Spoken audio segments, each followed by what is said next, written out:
Hello. What's going on, you guys? I'm giving the stream a second to start. It takes a minute to get going here sometimes. What's up? Got a rare live stream for you guys. I don't do these all that often. You're right. You just see me kind of fall over it. Hey everybody in chat. Yo, what's up, guys? You guys ready for a good stream? It's gonna be fun. We're headed over to the Magic Kingdom at Matt Pauley right now. Hey, what's up, Adam? Thanks for moderating. Hey, Kevin says hello from Georgia. I'm from Georgia. That's so crazy. How's it going? Mr. Motion says good work on the documentary. Thank you, sir. Hey. Yo, what's up, everybody? All right, let's get going here. So everybody, I'm here at the Polynesian. We're gonna make our way over to the Magic Kingdom. One problem with that, though, the pathway is walled off. I have to go in the sand. I'm in my shoes. What am I supposed to do here? What is this? What is going on, Disney? What the? They dug up part of the pathway, you can see here. I don't really know what they're doing here. I think it's something, I think they're doing something over here. Probably some sort of infrastructure work by the looks of it, so they had to dig up part of the pathway. Yeah, Walt Disney World Park says off-roading time. That's true, here we go. I'm in the sand. I think that sign looks like it fell off or something. Oh boy. Yeah, there's a ton of, usually the sand is pretty nice here at Disney, but you can see it's got all these footprints in it. All these, not footprints, tennis shoe marks, because people are going around the wall. Pretty wild. Zach says, what did I miss? You haven't missed anything yet. I just started. Beautiful day. Look at this. Last stream I did, I don't do these very often. I think I've only done 2 so far this year. It was really shaky or something because I got a new phone and I didn't have it on the stabilizer. Today we got the stabilizer going, which is awesome. The problem with the stabilizer is this new iPhone has such a wide lens. You can actually see part of the stabilizer there. So I kind of have to zoom in a little. So it's kind of annoying. There we go. That's nice. What's going on, everybody? So we're going to be headed over to the Magic Kingdom. Just, fun hangout stream. We're just going to talk. I'll give you my thoughts on all the latest going on. I don't do enough streams, I feel like a lot of times people think I'm like, something happened to me, I disappear. I'm just an obsessive person, I get really invested in a project and I just focus on that. You know what I mean? A lot of people who do this sort of stuff, they are very consistent, and consistency is very underrated. It's very hard, to put out a video every week, every day, whatever your content schedule of choice is. I've never really been too much about that because the thing is with the Disney news is it's not really daily, weekly, it's all over the place depending on how much money Disney's putting in. And we'll definitely get into all that. But you guys recall back in like 2017 or so, Disney had so much going on. There were new rumors coming out every day almost. You could easily make like 3 or 4 huge news videos a week. And then other times it's not really like that. So I don't really like doing, content just for the sake of doing content because I feel like that's kind of dishonest. It's like, oh, I'm just making a video to make a video. I like to have something to talk about, you know what I mean? Some sort of news item. In the past month, there's been very little going on of note. It's just kind of been the summer here and Disney hasn't been doing a whole lot. I think the reason it's been pretty quiet is because we have D23 coming up here. That's probably a big part of it. iSam says quality over quantity. That is so true. That's what I focus on. But at the same time, I get why people want, they want Mickey View stuff every day. They want me chatting them up like every single day, I get that. I get why people want that because you want that community, right? You want to hear what's going on, see what's going on. So I totally understand why people want content more often. So, it's not necessarily a bad thing to be consistent making videos all the time. I very much respect that. It's very hard to do. So different creators have different ways of doing stuff. I like to do these big projects and Sometimes they just get away from me and they take forever. Finally got one out though. As you guys know, if you head in the description below, there's a link to our first documentary on the new historical documentary channel. I really hope you guys enjoyed that. Based on the feedback, it sounds like you guys did. I recorded the next one today, so that'll be a lot of editing, but that one will be coming out hopefully this month. And also I got some Mickey Views projects on the way also this month. I think I want to do another big Universal Epic Universe construction update. My idea as far as the two channels are concerned, so we got Mickey Views and I have this new thing, Address Unknown. So that's like historical stuff. And the scope is a little wider, right? We're going to be talking about all sorts of stuff, you know, Disney stuff and things even outside of Disney. Here, I like to keep it, you know, it's about what's currently happening and it needs to be Disney related. It needs to be directly related. And of course, everything going on with Universal and Epic Universe is directly related to Disney. It's definitely a big, big deal, whether Disney wants to believe it is or not. I really think they're in denial about it. They really think that it's going to have no impact. They think that if, you know, more people come, this is what I've heard, is that if more people come because of Nintendo and Universal, they're also going to end up going to Disney. So it'll actually be a net positive for Disney. That seems to be their outlook, and that they have to do nothing to attract guests, which is pretty bold. You guys see behind me, this is where we used to have the Spirit of Aloha dinner show. Now it's just this empty dirt field, soon to be a DVC property, a big tower, which is not exactly on theme with, it's not exactly going to be on theme with the rest of what we got going on here.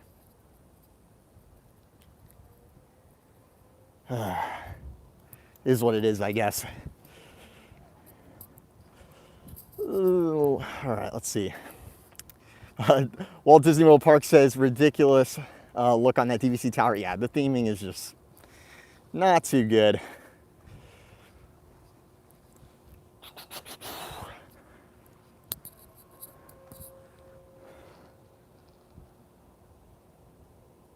Got the boats out there. You know, these bungalows, they really messed up the view from the beach, but at least they're on theme, you know what I mean? They fit with the rest pretty well. We got the monorail going by if I can swing around fast enough. Here's the monorail going right through. Oh, this is gonna be a good view. If I can get it to focus. It's not gonna focus. It's over. Dang it, that would have been awesome. Shout out to the new iPhone, wow. That would have been awesome. Yeah, so it's just a big field out here of dirt. No more dinner show. Oh well, is what it is, I guess. Yeah, so I thought I'd take the long way to the Magic Kingdom. We're taking the walkway, which goes, you know, I parked at the Magic Kingdom. I parked at the Magic Kingdom parking lot. You don't actually have to go through security at the TTC. I always end up going through security and I have to get back out of the security bubble because to get over to Polynesian, you don't have to go through security. And then you take the walkway to the Grand Floridian, which is where we're headed right now. And then you go over that new bridge Disney added where they store the electrical water pageant floats. And then you find yourself at the Magic Kingdom and then you go through security. So that's how that works. So that's what we're doing right now. You know, I can usually gauge how busy it is from the parking lot since I go here a lot, but I'm not really sure how busy it is today. It is the weekend, but it didn't look too crazy as far as the parking lot went at least. So we'll see how it is. Not really too sure yet.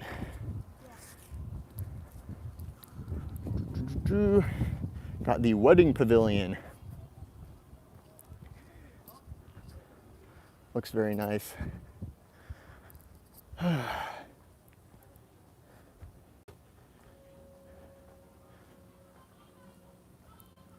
now we're going from the Polynesian theme to the Victorian theme. We got a bunch of super chats. I need to scroll through the whole chat. I definitely missed one at the start. All right, here we go. Lego Plus. When is episode 3 of Impromptu Imagineering? Wait, when did episode 2 come out? I must have missed that. I believe there's only one. The Mark 8 monorail. Yeah, so Impromptu Imagineering was my first crazy high quality, you know, long-term project that I was really, really intent on doing. That took up a bulk of my high school, man, where I was like, in my high school years where I was building these sets. There's actually 2 entire garages that I built. The interiors, I didn't build the rest of it. I'm not a contractor, but you know, the inside at least, making the set and everything. And I really, developed, I think a lot of that was enjoying the process, developing some skills there and theming a set, doing some woodworking and stuff like that. It was a good learning experience, but I don't know, I went to actually start making them, and it's very difficult. It's very difficult. There's a reason that, we look at Imagineers as like, wow, these people are really talented. And that's because it's not easy, because ideas are very easy. I can start naming a bunch of ideas that I have, but actually making those into some sort of visual, some sort of model, some sort of concept art, that's a lot of work. And filming it too and all that. So I'll probably do more Imagineering videos, but right now I'm more focused on, stuff that's a little bit more realistic, specifically the documentaries, and doing some more high production quality stuff here on Mickey Views as well. Like I did the Brightline video, we did an update on the Brightline a year later. I think I'm gonna try to do something that quality for this next Epic Universe update this month. That's my plan, so that would be cool. Like Plus says episode 1 is the trailer. Hey! Got some Mickey viewers out here. Means a lot, it means a lot. All right, I gotta get the rest of these. Stacking up here, sorry guys, I gotta get through these super chats real quick. Okay, Lego Plus, we got you, thank you so much. All right, hold on, I'll show you guys what's going on here, where I am at the Grand Floridian. Next we got Bobo, think we'll see some Tron lights tonight. I don't know, I'll try to stay on long enough so that we can see that, but I don't know if they're on every night. I am actually not sure. I guess we'll find out. And then we got another from Lego Plus. One is episode 3 of Impromptu Imagineering, and you are so cool. Thank you for the big super chat. I'll do another Impromptu Imagineering. I got to do at least another one. It's just, to be completely honest with you guys, it's kind of a logistical nightmare doing that because the sets are in another state. It's just like, it's a lot of work. Whew. I furnished like a room in my house basically a very long time ago when I was a kid. I was like, I'm gonna make videos, on the set, and it kind of never really panned out. They're doing marshmallows over here. I don't really want to show people on the beach. They're enjoying their vacation. They don't need to be on here. We got the Mary Poppins thing over here. I actually really like the Mary Poppins. I can show part of it here. I really like that thing that they added. That actually works. That's an example of including IP where it's not in your face, but it feels distinctly Disney. Doesn't seem out of sync with the resort itself. That was a good arrow when they put that in, mid-2010s. We got another super chat. Justin, your videos are rad. Thank you. Thank you. I'm glad you enjoy them. Thank you so much for the super chat. All right, so what are we talking about? So as we continue making our way over to the Magic Kingdom here, yeah, so I don't know, I was looking at Disney stock, and it's actually not doing too bad right now.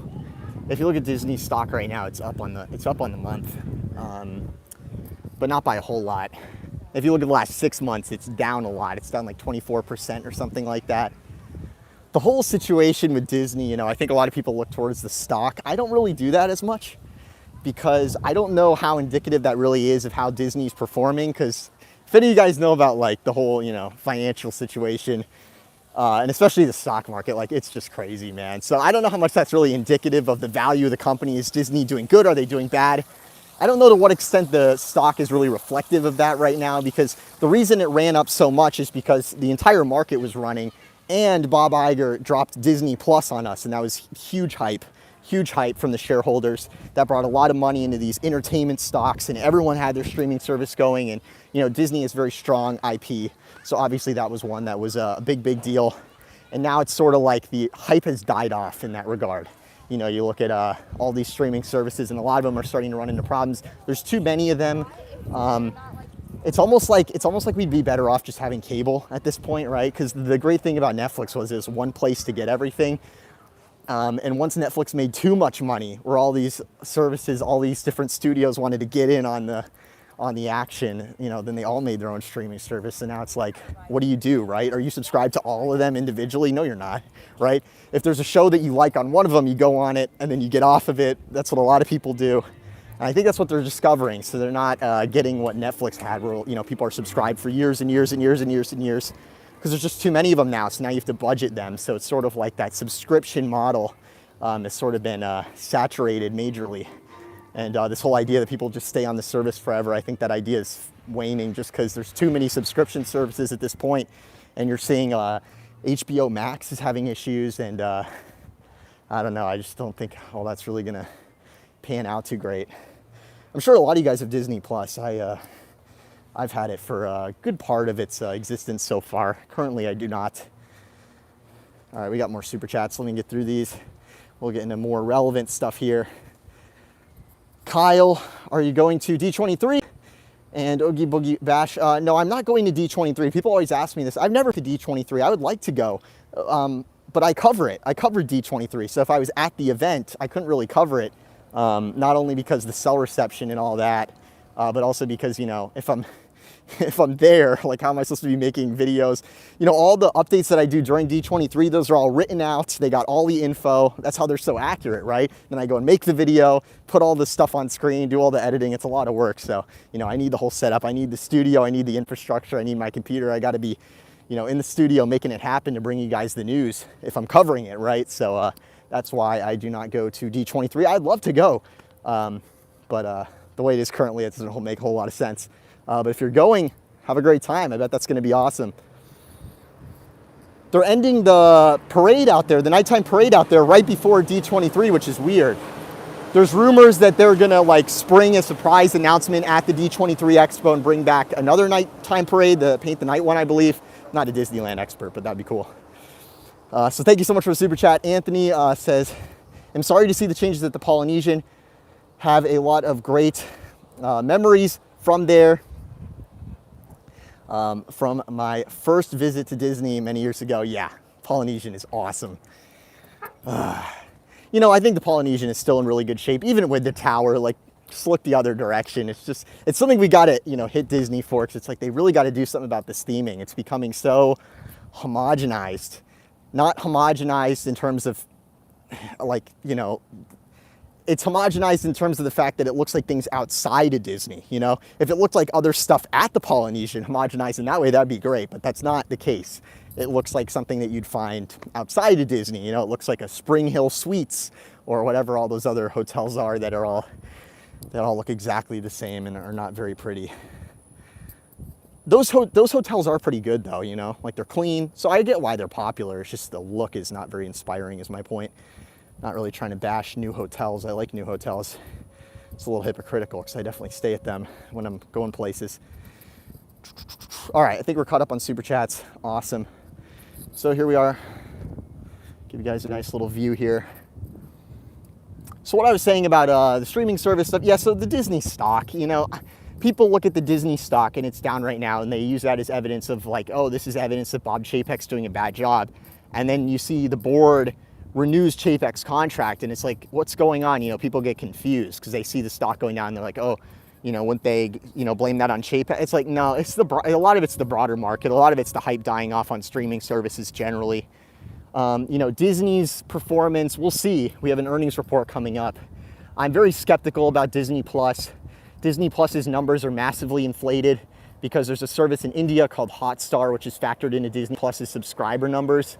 But that service is much, much, much cheaper, insanely cheap compared to the price in America. And the things that are offered on that service in India are far different than what's on Disney Plus everywhere else. And people are mainly on there for cricket. And I believe Disney lost their cricket contract. So they might be losing some of those subs.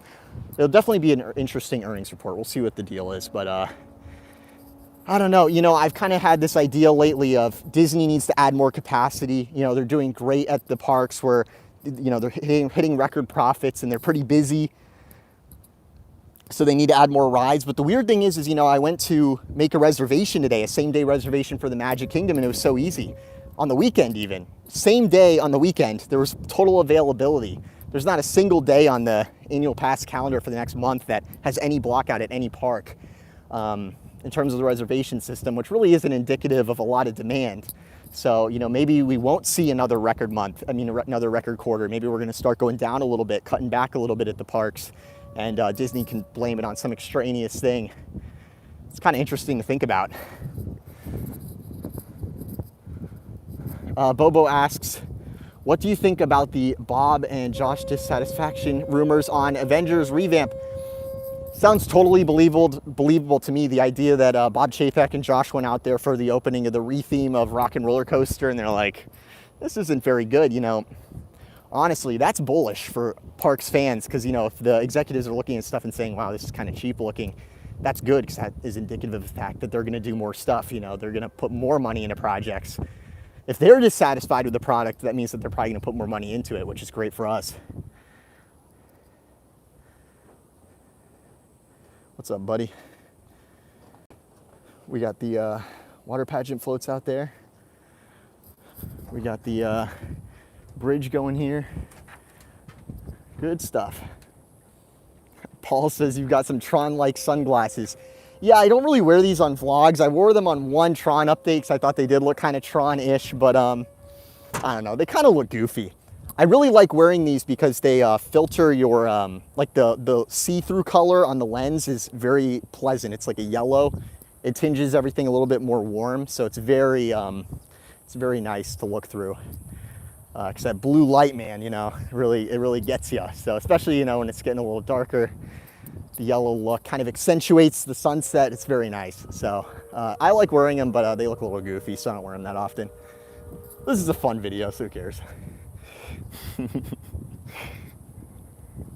When I'm trying to say some really serious stuff, I gotta have the serious glasses on. That's when I put the Oakleys on. I want aviators, but I don't really like the Ray-Ban ones personally. They just don't look right on my face, so I'm on the prowl for some new glasses. Now I'm gonna get ads. All the microphone heard me. Now my Instagram's gonna be filled with sunglass ads. Caitlin says, what is your favorite ride? I think it's Space Mountain. But I'm not a kid anymore, you know, so I'm kind of getting to that age where, you know, maybe some of the slower attractions might be bumping up a little bit on the list. You know, I was at Carousel of Progress filming the update the other day, which was in our last vlog, which you should check out here on the channel. And I was like, man, you know, Carousel of Progress, such a good attraction. And they're going to change it, which is, they're going to change it here eventually. They're going to change the script. I don't really want them to change it. I don't really want them to touch it, to be honest. It's like an antique. It really is. It's like an antique. If you guys know anything about the Carousel of Progress, like how it operates, it's just ridiculous. Remember the audio is messing up? My understanding is the audio is messing up because the sound device that they were using, which is from the 60s, like stopped working, and the way they fixed it is they switched out the sound device with another one. Like one of the pieces with one that they hadn't used since the 90s. So it's literally an antique. The way they repair it, the stuff that's on the attraction, a lot of the like support systems, the stuff hasn't been made in 50 years. It's from the World's Fair, 1965 World's Fair. So they're literally just like swapping parts to fix stuff, which is just insane to think about. So when you see animatronics where one of the eyes doesn't blink and things like that, I mean, part of that's like, you know, maintenance related, but also it's like, hey, they're contending with a lot here. It's very difficult. I think recently they updated the animatronics on 3 Caballeros because they were like falling over and all sorts of crazy stuff, and that's the same deal where they're just really, really old. So there's definitely ways that they can update them. But it's much more expensive to fix something that old than it is to just wipe it and restart. I don't think they're gonna wipe the Carousel of Progress and restart, but my understanding is that the president of Walt Disney World thinks that attraction is like hopeless. Like they're just gonna have to remove it at some point. So get over to the Carousel of Progress because that's one of the best rides here at Walt Disney World. It just is. If you want like that Walt experience, that World's Fair experience, that like core identity of what Disney is, that's that. That's the Carousel of Progress, and it's literally an antique. So enjoy it while it lasts. So I'm really appreciating that one lately. We got some more super chats here. Sir Silk says, thoughts on Black Cauldron refresh? I don't know what that is. Is that a store? I actually don't even know. MH, been watching you for a long time. Thanks for all of your hard work over the years. Thank you. Yo, what's the Black Cauldron, guys? Fill me in. Fill me in, chat. I don't know what that is. If it's merchandise related, I don't know. Is it food and beverage related? I don't really follow that stuff too much. E-Raf says, any inside knowledge on when the Disney dining plan is returning and the railroad? Nah. Now, we have some inside info which will aid us in what we're going to check out here at the Magic Kingdom today, but it's pretty minimal. You know, I have heard things from insiders about D23 a little bit. You know, we're starting to get into that time where there's starting to be some rumors coming out, some real ones. I have not heard, I've heard this rumor going around that they're going to change the name of Walt Disney World to just Disney World, which does sound like something that Disney would do, to be honest, for a variety of reasons. But I have not heard that. I have not heard that personally, so I cannot speak to that rumor. But what I can speak to is I think we're going to get some sort of actual attraction announcement. I'm hoping it's Animal Kingdom. I think we're going to get a real attraction announcement. I've been hearing all year that Imagineering's been getting a budget for some attraction, and it was like a really small amount, and then they went back. You know how all that stuff works. It's like back and forth, back and forth. People don't realize Disney is like many companies within one, under one roof, so it's a lot of back and forth between a lot of different parties. Oh, Black Cauldron is an older Disney movie. Yeah, I'm not really knowledgeable on the studio, so I apologize. Black Cauldron is a movie. Yeah, you're getting into the limitations of my knowledge. My knowledge is specifically, whoop, voice crack, specifically Walt Disney World. A little bit of Disneyland knowledge, definitely some Disney history knowledge, but I'm not very long on the studio stuff. I have not seen as many Disney films as I probably should, being in my position. Patrick, thank you for the super chat. Do you think it's a mistake, Disney, to take sides on the political stuff? You know, I don't know. I don't really want to get into that too much. I really appreciate the super chat. I do think that Bob Chapek did not want to get into it and was basically commanded to, I believe. Whether you think that's a good thing or a bad thing, I think that's how it went. Because remember, he was like, you know, we're not going to get political. And then like 10 seconds later, he's like, we're getting political. So, you know, something definitely changed there. That's not inside knowledge. It's just very obvious. But, you know, it is what it is. I don't really know what's supposed to be done about that. I mean, Disney's going to do whatever they want to do. So hopefully it's for the better, but we will see. All right. Love My Geek says, loved your address and content so much. Thank you. Guys, we are almost here. I don't want to show security, but we are getting in here. All right, I gotta walk through security, so I'm gonna put the phone kind of chill. Welcome, my friend. Right in front of you. All right. You're good. Thank you. You too. All right, we are in. The sun is starting to get at like that great golden hour angle here. Look at this, you guys. The approach. We're on the approach. Beautiful, beautiful, beautiful. Do we have any viewers waiting in the wings? We might. Alexander says, do you think they will bring Happily Ever After back? Please say yes. Ooh, that's a hard one. Hold on, I think there's another. Oh, Lego Plus says, do you think they will fix the Yeti? I really hope so. Someone's waving. I really hope they fix the Yeti. I don't know if they actually will. I'll get back to the other question in a second. Hey, what's up? Mickey Views. Let's wait for Mickey to go green. And you're all good to go. Thank you very much. Have a good one. Ladies and gentlemen, we are here. Look at that. Beautiful, beautiful, beautiful. Doesn't look that busy out here, but you know, it's deceptive. Time of day we're at. This isn't when people are entering. Okay, sorry, I got to get back to the questions and super chats real quick. Alexander, do you think they'll bring back Happily Ever After? Whew. Will they bring back Happily Ever After? Here's the thing, they never released farewell merchandise for Happily Ever After. They did for Wishes, they did for Illuminations. So Disney hedged their bet, that's for sure. I will tell you guys with relative certainty that there are important people at Disney that are not satisfied with the current show. Also, I have heard that the show itself is not surveying very well. You know, Bob Chapek often talks about the surveys, the guest surveys. They base a lot of their moves off of that. And he always says stuff like, oh, this guest surveys, we're getting the best guest satisfaction ever. And he uses this as evidence as like, hey, why should we change anything? You know, people are already saying our product's the best thing ever. They had the greatest vacation ever. You know, people might be complaining online. The hardcore fans might be complaining online, but we're getting record profits. Everyone says they're having a great time that comes here. So, with the exception of, you know, some of us. So why would we change anything? There's an exception to that, and that's the show. Enchantment has not gotten very good. It's not surveyed very well, is what I've heard.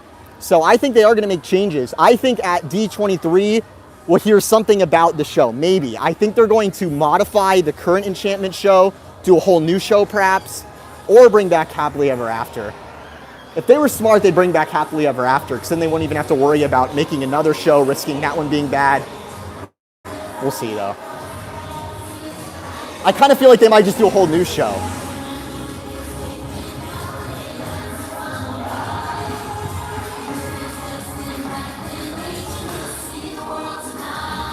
Thank you for the super chat, Frank. Thank you so much. Great content. Thank you.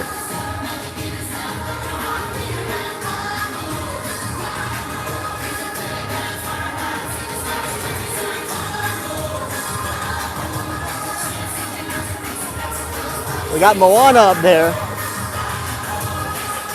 And we got Zootopia.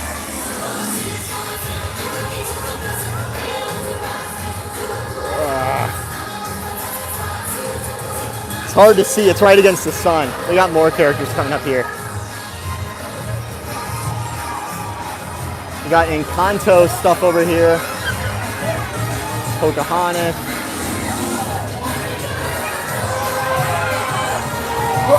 Let's go. Yo, what's up? Oh, hey! Hey, how are you? Doing good. Nice to meet you. I watched your YouTube video. Awesome, thank you so much. We got Jose here. How's your day going? I'm doing good. Good to hear, man. I'm here for 10 days. Nice. How many days are you in so far? This is my first day. Wow. Have you been doing the Magic Band Plus stuff? Yes. Very cool.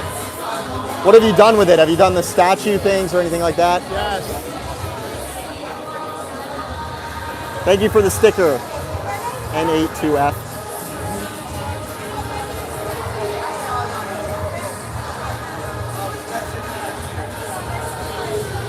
Now we're starting to see some crowds. So you're doing the Fab 50 quest? Here, I'll show this. Very cool. So you unlock the characters by going to the statues? Yeah. Very nice. And you like wave like this. And does it light up? The Magic Band lights up? Yeah, and it vibrates. Very cool. Awesome talking to you, man. Yeah. Have a good rest of your trip. Where are you going tomorrow? I have no park plans tomorrow.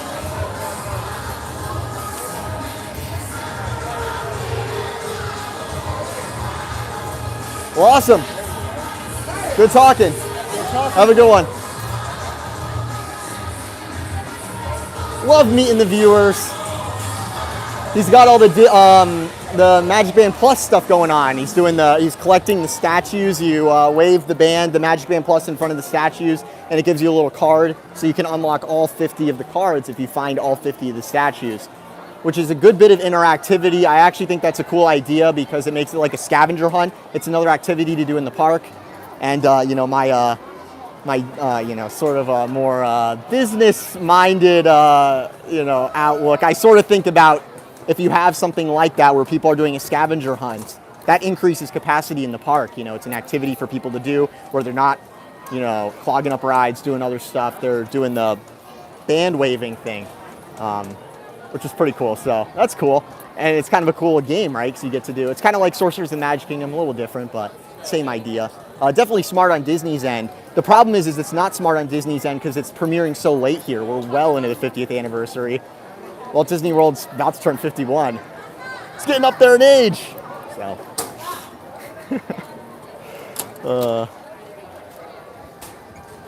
never gets old.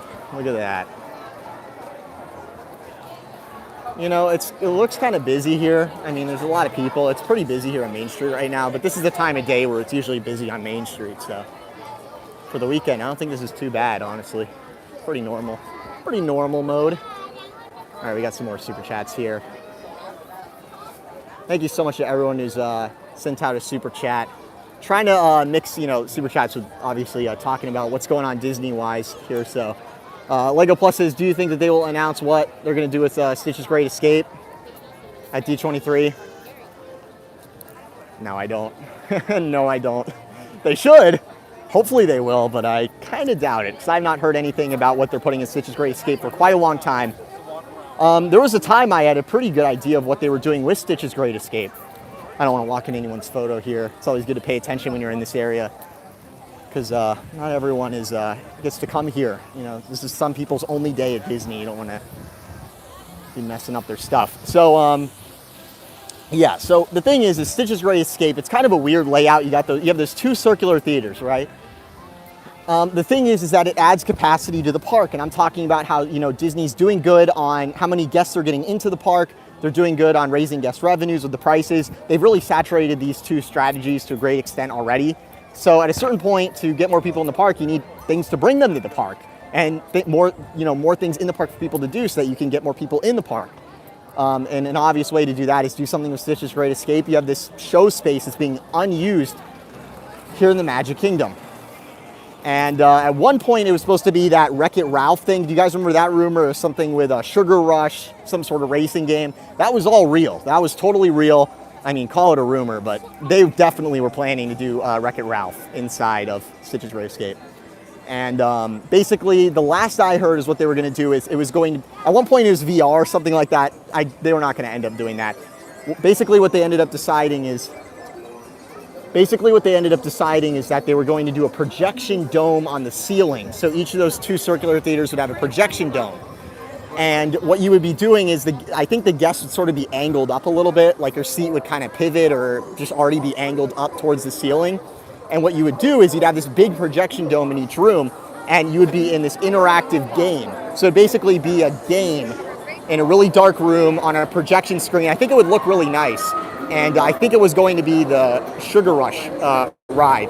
So what you'd have is a video game controller, and you'd have like a character, and you would interact with the screen, obviously, with a projection screen. Each person would have their own character, like a giant game, basically. That was my understanding of what they were going to do. I don't know how that would actually work in practice. That sounds kind of crazy. So I might have some part of that wrong, but that's essentially what they were going to do. So you're going to have a controller, you're going to be in some sort of angled seat looking up at a projection dome. But that sounds like it'd be hard to figure out who your character even is. It'd probably be better as a VR experience, but Disney has not gone there yet. So that's what I heard, and that was years ago. That was like 2017, and then that's... Actually, no, that's later than 2017. That was 2018 or 2019. So I don't know what happened with that. So it just fizzled out. You know, they had all these great plans, and then they just totally did away with them at a certain point. Basically what happened is when the events of 2020 happened, there were greenlit projects. There were greenlit projects that were already happening that Disney canceled. For the 50th anniversary, in time for the 50th anniversary, Imagineers had planned a bunch of additions to the Magic Kingdom. And this is very important to my thoughts on Disney today. It's some sort of stuff that I can tell you guys in regards to D23.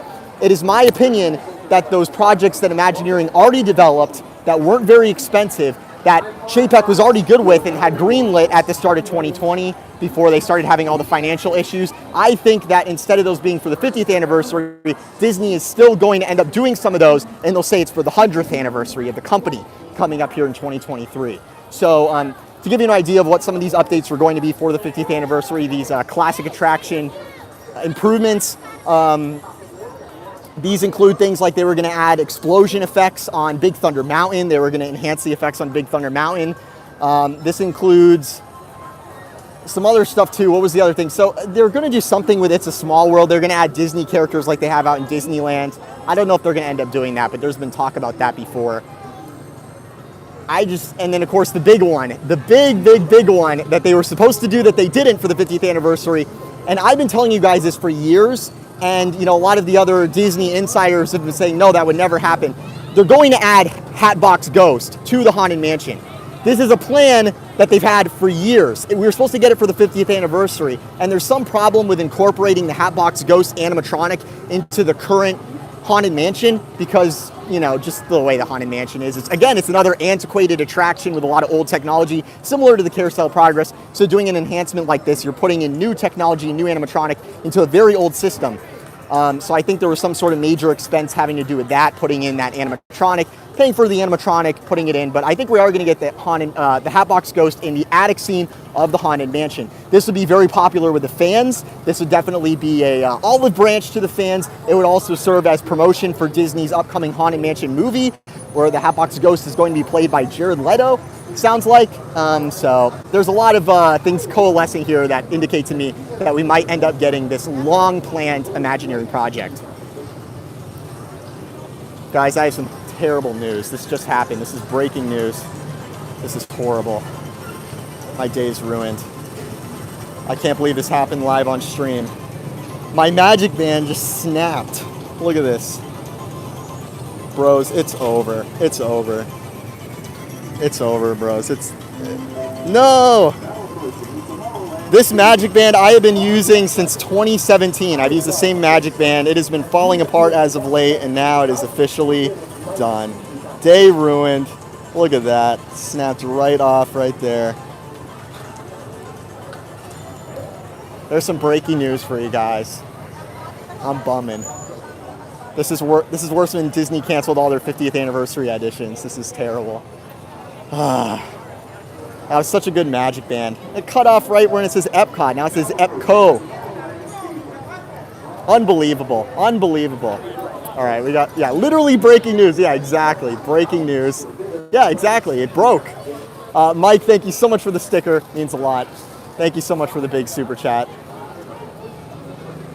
The Mighty Tamos, thank you so much. Make sure I didn't miss any other ones. Elliot said, thank you for the super chat.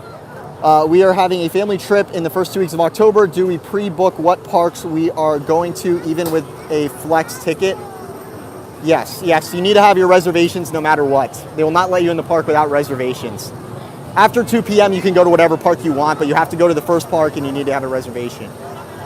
I'm not very good on like the travel planning stuff. I'm more of a Disney development infrastructure guy. I'm not a travel agent, so definitely double check on that. But I believe you definitely need a reservation to get into the park. Greg Sterling, keep up the great work. Thank you so much for the super chat. Glad you enjoy the content. You know, these super chats are making me feel better, but no!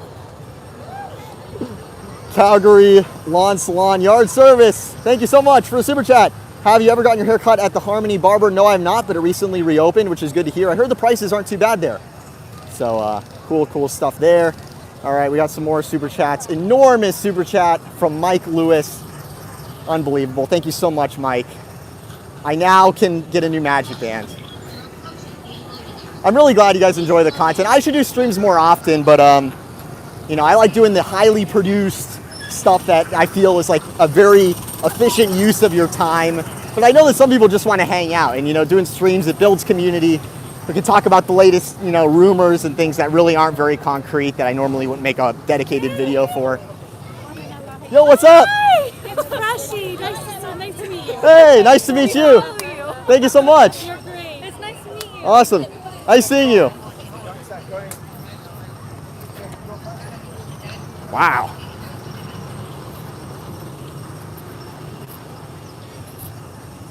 All right, let me turn the camera around. Too much selfie cam. I'm not really a big selfie guy, to be honest. Except when I'm doing these streams. And the vlogs.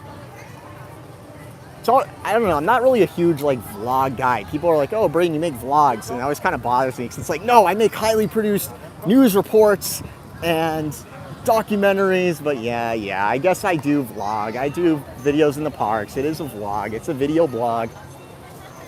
It is more relevant than other people's vlogs though, right? Like I'm not just trying food and stuff. It's actually, I'm trying to talk about stuff that's actually newsworthy. I don't just go to go.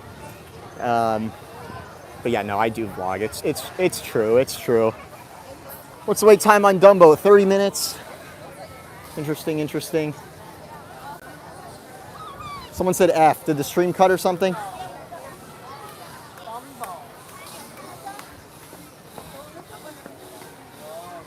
Clifflick says, any word on Walt being removed from the Walt Disney World name?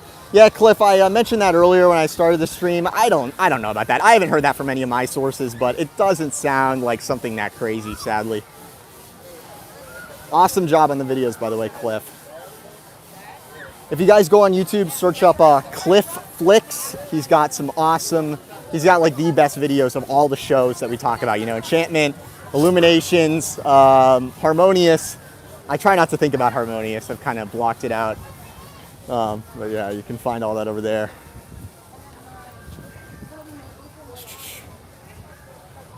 It's an effing chat for the broken Magic Band. Magic Band minus. So true. Hey Brayden, you play any video games? No, not currently.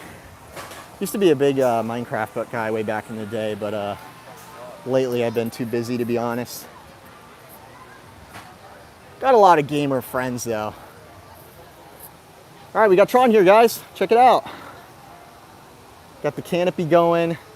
Look at this. Oh, wow. Okay, there is something going on here. Wait, something's changed. Yeah. So they got this big crane thing going, and if you look above it, there is these two lines with high-vis tape hanging off of them. Those two wires with the tape hanging off of them, those are the two wires that support the netting. So for legal reasons, above the Tron coaster track, there are nets.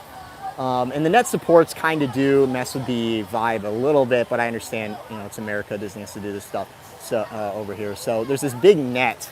There's a huge net that goes all the way across on each side of the track, and that's the catch if anything falls off, obviously. So they finally put up the net itself. The net supports have been there a while, but they put up the wire and the netting itself. And they have the high-vis tape on the wires currently so that they can see where they are, because they're still doing construction work. So when they lift up the crane and stuff, obviously they don't want to hit that, damage the netting. So Mandy says an internet. Yeah, there you go. It's on theme. Never mind, it's not a legal thing. It's actually part of the theme. Hey, Brayden, can we grab Yo, what's a selfie up? with you? Yeah, of course. Oh, awesome. Oops, there we go. Thank you so Awesome. much. We love your channel, dude. Thank you. Yeah, we're all the way from Pennsylvania. Awesome. You guys having a good time? Yeah. Oh, it's been great. Yeah. Going home tomorrow, but it's Good to been a hear. good Ah. Yeah. Wow. Yeah. Yeah. Yeah. Awesome, you guys. We saw that you were streaming. We're like, we gotta go find Yep, Brayden. you got me. You got me. Awesome. Thank Have you a good so trip much. home. Thank you. Yeah, safety nets. Safety nets. Actually, you can kind of see a little bit of the track today. They keep changing around the plants. There were planters all along here for a while after I did that update where I walked right up to here and I was showing the track work. Now they've removed those rolling planters so we can actually see a little bit more over here. You can see they have an excavator, a little guy right there, and this track is all in, as you can see, and they're also doing work on the water tower right now. So we are getting near operation for the Walt Disney World Railroad. They're revving up here, you know, they're doing work on the water tower. That is a very good sign. You can see I got all this stuff set up here. All sorts of work equipment are in those two crates. And right here is where the track stops, and then there's a crane here, and then after this there's like a worker parking area. There's like a bunch of trucks and stuff that park right there currently, but hopefully soon we'll see track running through there. No Brainer says the track is already installed in the tunnel. Yeah, we talked about that last vlog. The rail is in there.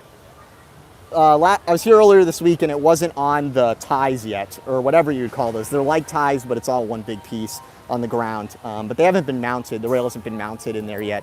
It's just sort of loosely in there, making sure the shape is right. But the point is from the tunnel to where the track ends, that still hasn't been done on either side because you still have construction activity that has to cross. So we aren't exactly to the point where the track is contiguous again is the point. But yes, that's true. The track is in there. Very exciting stuff.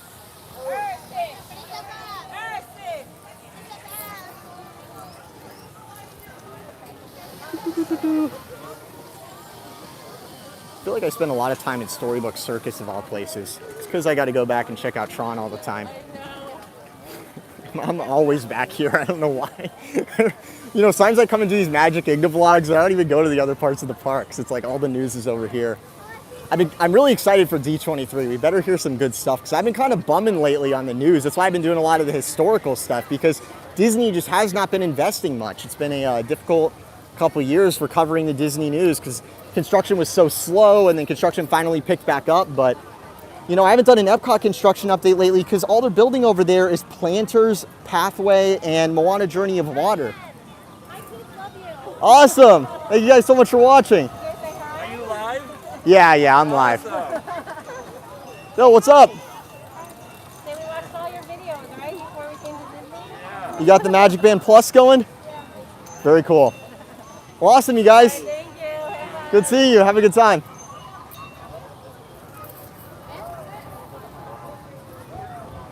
So,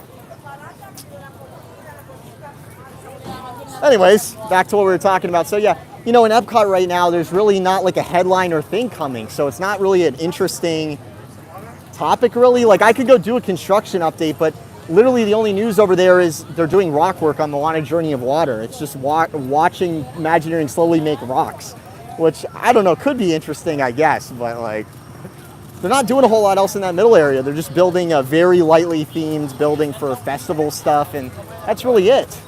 So it's kind of like, I don't know. It is what it is. We better hear some stuff at D23, man. We need exciting stuff to look forward to, you know? And it's weird to be asking for these things. Like obviously I cover the news, so I want stuff to cover, but it's in Disney's interest to be adding stuff. You know what I mean? And people say, well, Brayden, they are adding stuff. They just added Guardians. They're just about to add Tron. You know, they're bringing back the railroad, blah, blah, blah. That's true. The thing is people aren't factoring in how long these things take to make. They started working on Guardians in 2015. It opened in 2022. Can you believe that? They started the development work in 2015, right around there. And, you know, in that range, 2015, 2016, they announced it in 2017, they started building it. And it took all the way till 2022, and there were some factors in the middle there that aren't relevant to other projects. You know, we won't have to worry about that, hopefully, too much on future projects, but still, like, from the time they announce these projects, there's a good 4 or 5 years before it actually comes out. So there's gonna be this gap where there's not gonna be, you know, anything coming out. So Disney's gotta get some construction going, man. Ugh. Whatever. I think Disney thinks they're going to be able to get attendance spikes off of these anniversaries, off of these promotional things.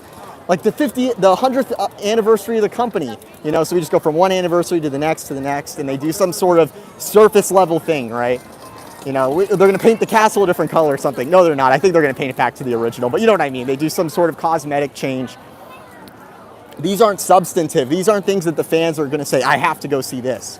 So, from a business end, I just don't really know what Disney's thinking. And I really do believe, you know, for all the talk of, you know, Bob Chapek this, Bob Chapek that, I really think that he recognizes the growth potential in the parks if they put more capital expenditure into it. So hopefully he can get that done, man. And that news about Josh and Bob Chapek not liking the current situation in Paris, how that turned out, that's bullish, man. That means that, you know, maybe they're thinking, hey, maybe we should put more into these projects. Maybe they're starting to look a little too chintzy. So that'd be good news. Very good news. I want to give another shout out to Mike Lewis for the big super chats. That's awesome. Cal says it only took them 3 years to build Walt Disney World. Yep. Well, I mean, the original stuff, you know, not everything else, but yep, the Magic Kingdom and the Contemporary. I mean, they built a good amount of stuff. We just did a documentary, link in the description below. First video on our new historical documentary channel, Address Unknown, and, you know, they built Disneyland and really inside of a year, you know. I show a picture of what it looked like in October and of 1954, and it was still just a big dirt patch. There was like almost nothing going on. People are saying fire Chapek. Jerry says no one's talking about Epcot's 40th. Yeah, including Disney, right? Disney filed, Dreamfinder guy on Twitter discovered that Disney filed trademarks, something like this for 40th merchandise. But they filed those before the events of 2020, so it seems like a lot has changed since then. So we'll see how big that it actually ends up being. I think that Disney will do something for the 40th. Like make a big deal out of it is what I mean. Because, you know, Disney can kind of use the 40th anniversary of Epcot as a vector to get some media coverage about some of the updates they're making to the park. Make it sound like they're doing a big update to Epcot. When they actually show the concept art, it's like, it's not that much substantive. It's mostly just planters and stuff. And the Communicore building, which is not very extensively themed on the outside. It's just like a geodesic pattern. Now, but we're gonna say, oh, So Spaceship Earth isn't themed. You know what I mean? It's like a very boxy, the new Communicore thing, it's very boxy, you know? It just looks like, okay, you made a basic box and then you're gonna put a pattern on the side of it. I guess Spaceship Earth is a sphere where they did that, but.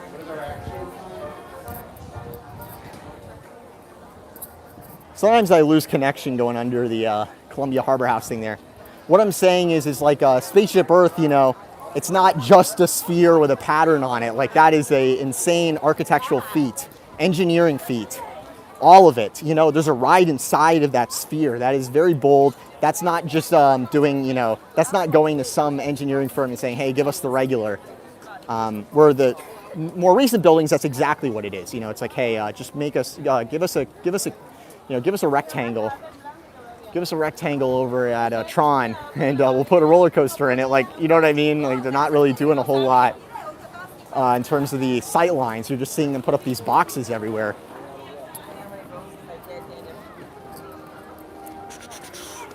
I got to show more of, give you guys a little bit more of the idea of the atmosphere. The sun's starting to go down. It's starting to look nice. We got the Liberty Bell here.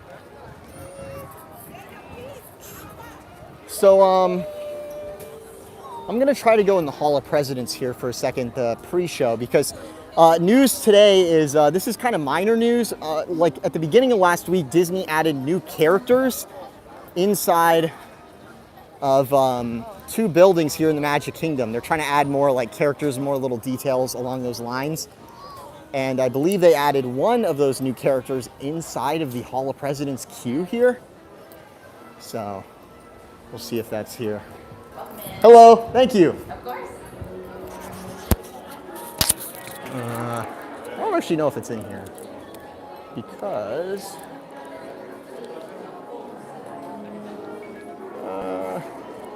I'm thinking it's not in here. That's not in here.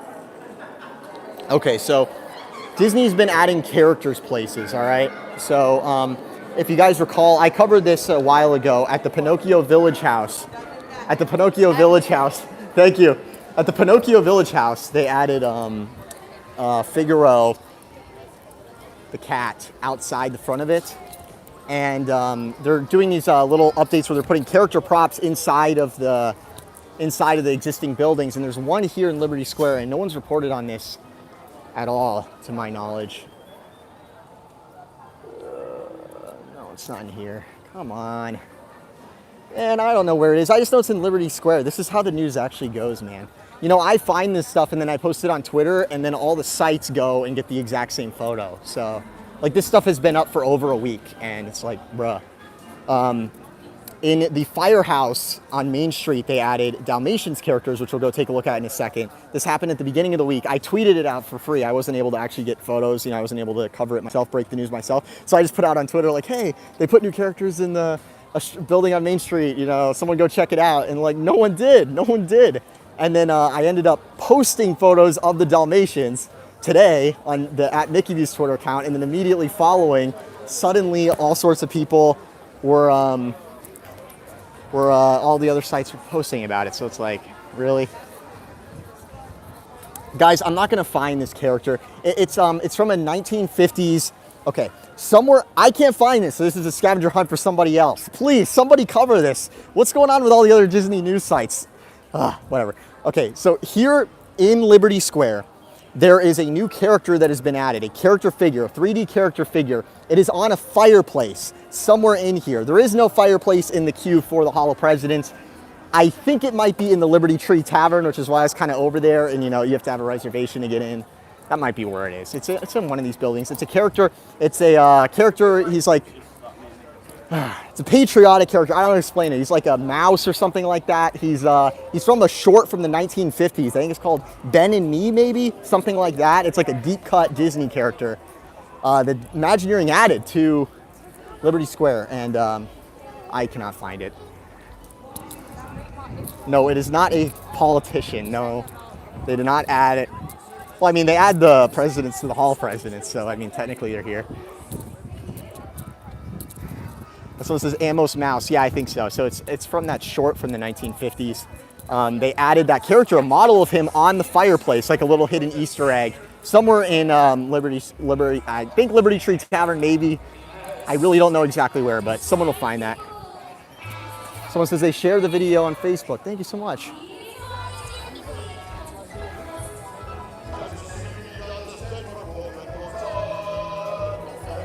Steven knows where it is. It's in the fireplace in the restaurant Liberty Tree Tavern. Boom. Yeah, it's in the Liberty Tree Tavern.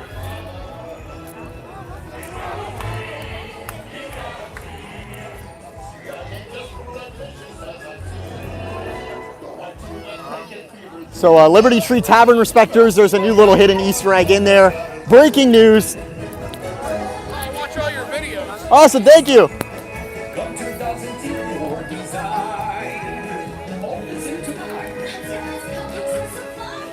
Someone says the tavern without a bar. It is the Magic Kingdom. All right. So I'm heading over to the Firehouse on Town Square. You can kind of see backstage here, can't you? Has it always been like that? I guess I just never noticed. Anyways, we're heading over to the Firehouse because over there they have the new Dalmatians characters which was added, which we broke today on the Mickey Views Twitter. We posted some photos of, so we'll go check those out. A little news item, not anything too crazy. I want to talk more about the broader stuff here in a second as well. We got the Castle Stage Show going on right now.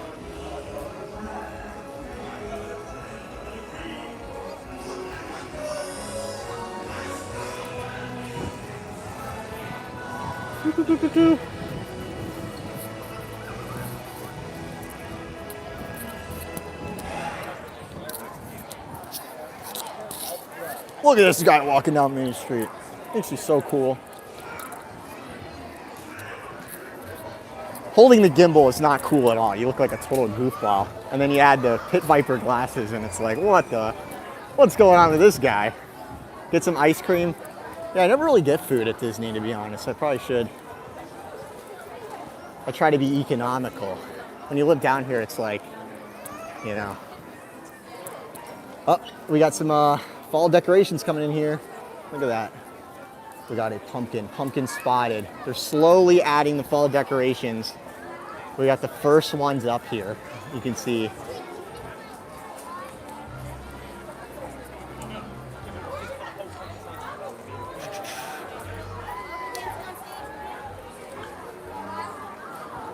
Someone says, hello, I'm new here. Yo, what's up?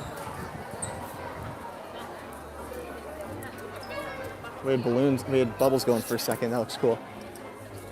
Whoop, there we go. I don't like having the gimbal in there. That probably only annoys me, but that really annoys me. See, that really bothers me. Main Street music, best music. Too early for pumpkins. Yeah, I know. They're about to start the Halloween party, if you can believe it. In like 6 days here, something like that, pretty soon. So we're heading over to the fire station, kind of an underrated area. I don't rarely go in here, but it has a lot of cool stuff in it. It's hard to see because the sun is right next to it, but they actually got the pumpkins going here. And if you actually look at the fire station, we got one of the Dalmatians on here as a pumpkin. And if you head inside here, we got some brand new characters over here in the horse stables. Check this out. You can see there are some treats. He's eyeing. Here's some breaking news for you guys. We broke this news today. I know it's bigger than Tron. It's bigger than when Tron's opening. Some huge news. And there's actually another one over here. Boom. Kind of a cool detail. Does it make up for, everything else? Maybe not. Disney's definitely got I think Disney's got a lot of, enhancements and things they need to do insofar as the Magic Kingdom's concerned. Some of the stuff that was canceled for the 50th. But adding the characters here is pretty cool.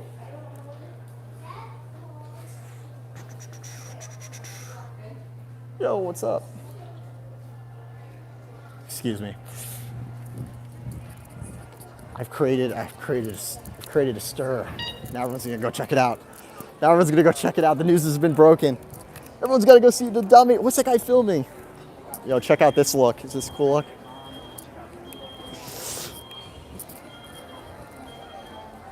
Yeah, someone said not 101 Dalmatians. They only added 2. Yep, that's so true. There's the Bob Chapek budget cuts for you. Very disappointing, Bob Chapek. I expected 101 Dalmatians. Can only afford 2. Really shows you how far we've fallen. No wonder Disney stock is in the toilet. Here you can see some more. Pumpkins going, great stuff. People have been asking about the weather. John asked, how's the weather, how hot is it? It's not too bad at all. I'm sweating a little bit, but it's not too bad. It's been pretty cloudy today, so it never got super hot, which is really, really nice.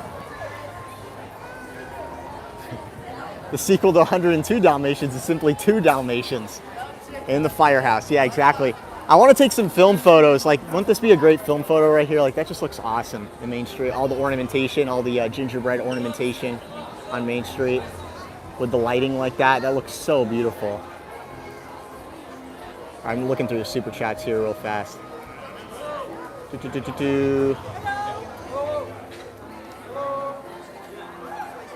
Eddie says, keep this up and someday someone will make a documentary about you. I don't know. Yeah, we'll see. I'm trying. I think I'll have to make a lot more documentaries of my own first on our new channel, address unknown, link in the description below, before that'll happen. And also we'll keep firing off the high quality content here at MV as well. Oh, we can check out what they're doing over here. Flip it around. Yeah, so here on Center Street, they're doing some work. And now it's filling with water, so we got this crazy reflection going on. Whoa, look at that.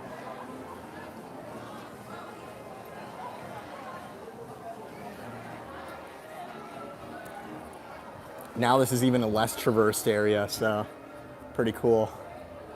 Nice little area to hang out. I think this is the new brick that they're adding slowly here. So it doesn't look like the grout is in yet. Freaking thing. I love the music here on Main Street. So yeah, here's another breaking news alert. We got some bricks going in here on Center Street. Ginger says, love address unknown. Thank you so much. Thank you.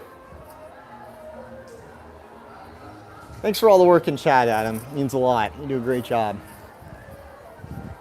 How do you feel about Magic Band Plus? Yeah, so we've had a bunch of viewers that we've run into so far this stream, and a lot of them have the Magic Band Plus. So, you know, all the talk about it's going to be an epic fail. Nobody wants this. It is something you have to think about, you know, in terms of us hardcore fans. You know, a lot of our reactions to things don't really net to reality, if you know what I mean, like the normal guest that comes here. You know, like a lot of people that are pretty big Disney fans are really into the Magic Band Plus, it seems like. You know, I said when it first came out on my video the other week that I thought that it could be successful just by virtue of the fact that it's not that expensive. And people were saying, well, Brayden, it's like 30, 40 bucks. That is expensive for, like, you know, I don't really know what you're basing that off of. I feel like for a Magic Band, you know, the regular Magic Band, like mine that just broke, I mean, that one costs a good bit of money. It was like 40 bucks. I think I paid 60 for it on eBay. And it doesn't have any LED lights or special features like the Magic Band Plus does. So, you know, people are getting some use out of it, and it's competitively priced. You know, for the ones that aren't themed, it's like $30-something. That's pretty good for what you're getting there. The problem with the Magic Band Plus is I think they focus too much on keeping the form factor the same as the Magic Band 2.0, this one. They wanted it to be a similar thickness. So as a result, it's like there's no battery in there. It's a very small battery. It only lasts 2 hours when it's being used, sustained use.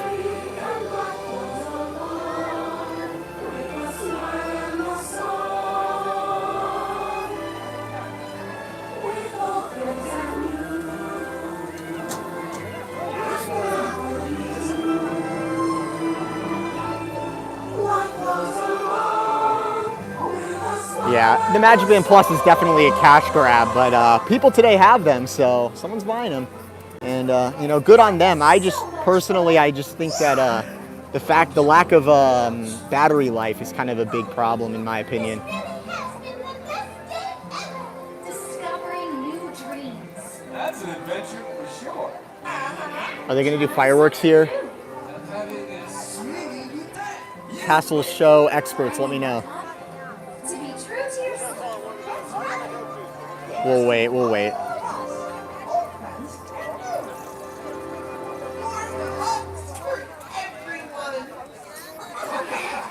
Orange Girl, thank you so much for the super chat. Congrats on the massive success on your new sister channel, address unknown. Keep up the great work. Thank you so much. I'm glad you enjoyed it. It means a lot. There better be a firework here. Come on. Come on.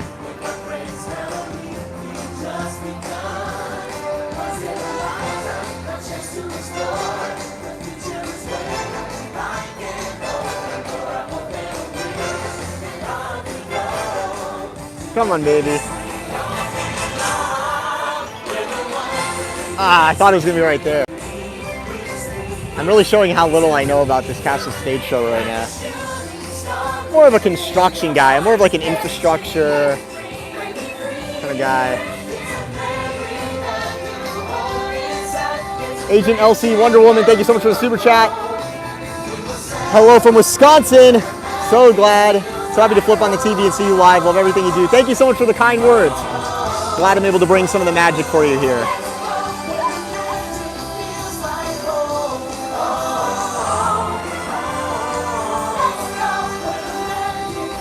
I'm waiting for the firework and then we'll get back to the news. Do you do TikTok? No, I don't. Mickey News has a TikTok if you want to follow it, but I don't post on there frequently. Not a big fan of that platform.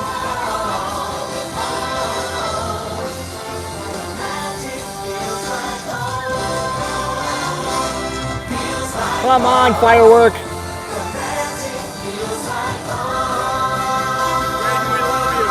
Thank you. Thank you. There we go.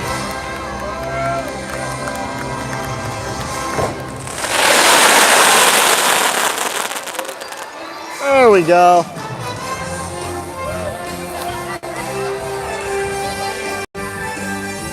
Thank you to thank you to ED 2020. Keep up the great work. Love your videos. We'll be watching your documentary video soon. It's in my queue. Awesome. Be sure to check it out. We invite you to enjoy the rest of your magical Fringe Fair Day here at the Magic Kingdom. How do I see my... Okay. Sorry, I was checking my battery life. We're good. Still at 68%.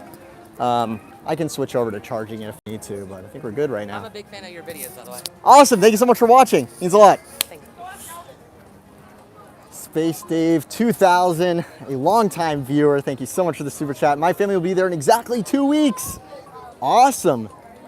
Hope to say hi. If you're there, followed you for many, many years. Yes, you have. Yeah, I don't really plan out my days. I just sort of, do it up. I didn't really wake up this morning thinking I was going to Magic Kingdom, but I did some work on Address Unknown, and then I was like, I kind of want to go take film photos. I haven't done film photos in a little while here.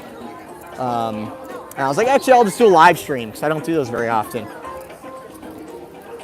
MJC says, how long's the stream? I don't know. I just go until I don't have anything more to talk about, until the content runs dry. So keep it interesting here, and at the point when it's no longer interesting, there will no longer be a stream.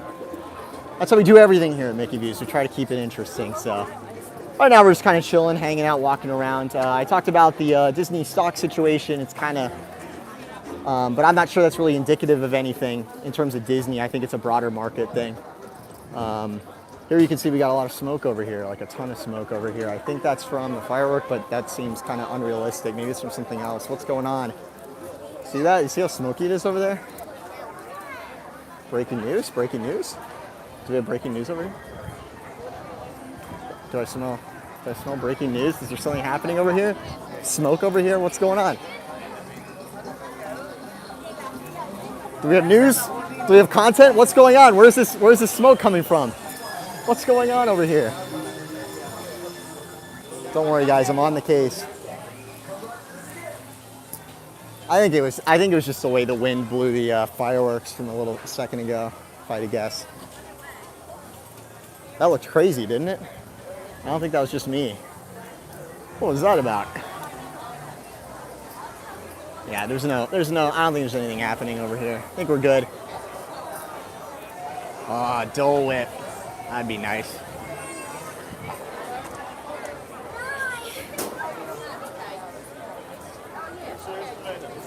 What's up with this building? Has anything ever been done here? I don't mean Enchanted Tiki Room. I mean like specifically right here, because it kind of looks like there's a stage here. See that? Like what happens there? I've never seen anything there. Interesting. Oh, I kind of want a Dole Whip. Kind of want a Dole Whip. I kind of want a Dole Whip. As I said, I don't really eat much here.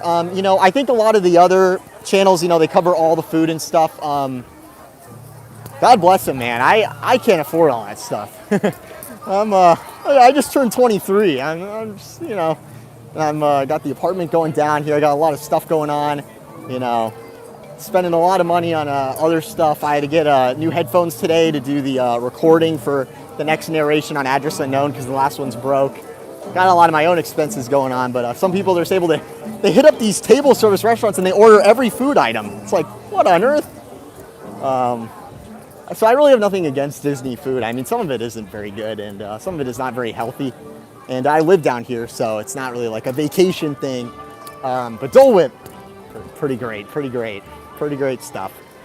Spoilers ND with $20. Thank you, Spoilers ND. I hope you are doing well.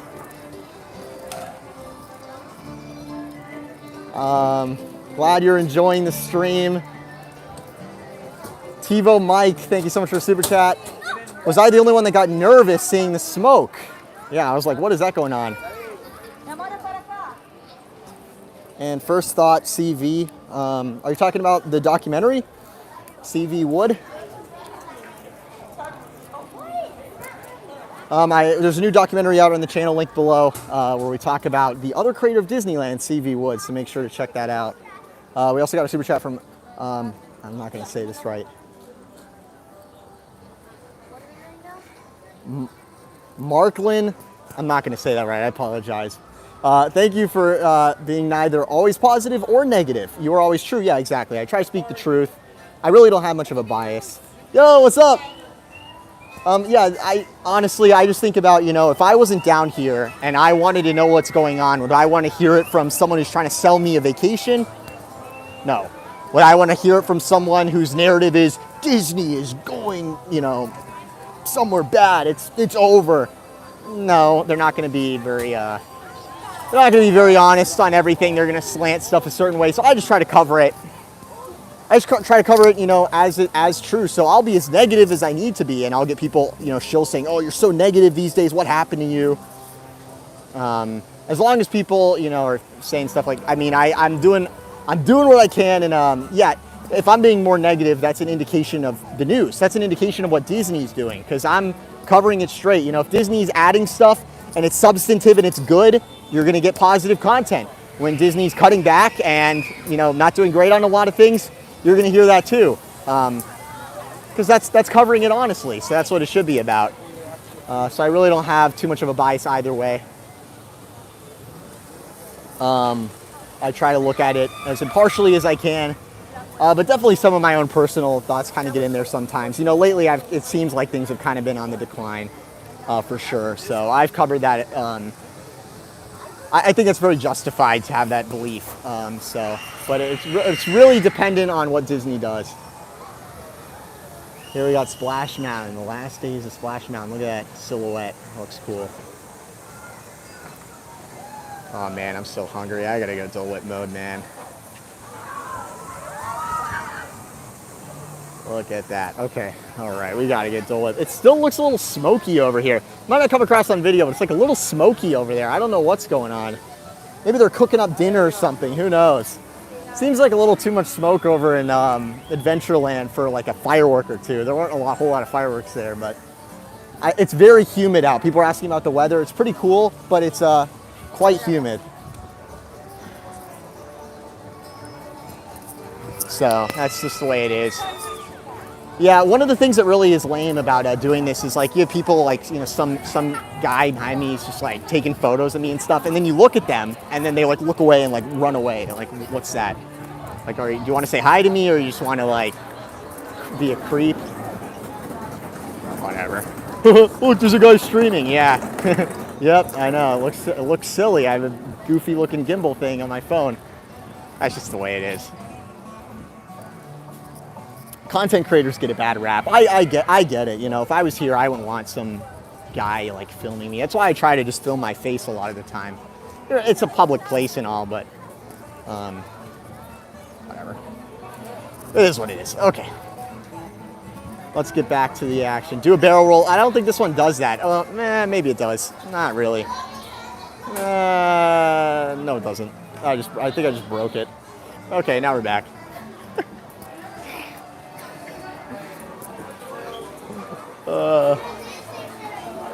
Let's go Dole Whip mode. Someone said people get really shy. That person wasn't being shy. They were taking photos of me to like clown on me and post it on social media. That guy has no idea who I am. He's just being a jerk. All right, let's get the Dole Whip going. Excuse me.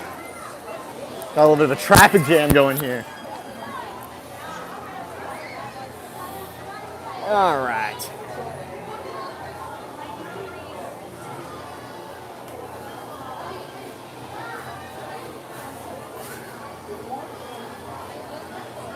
All right, guys, what do we got going on here? We got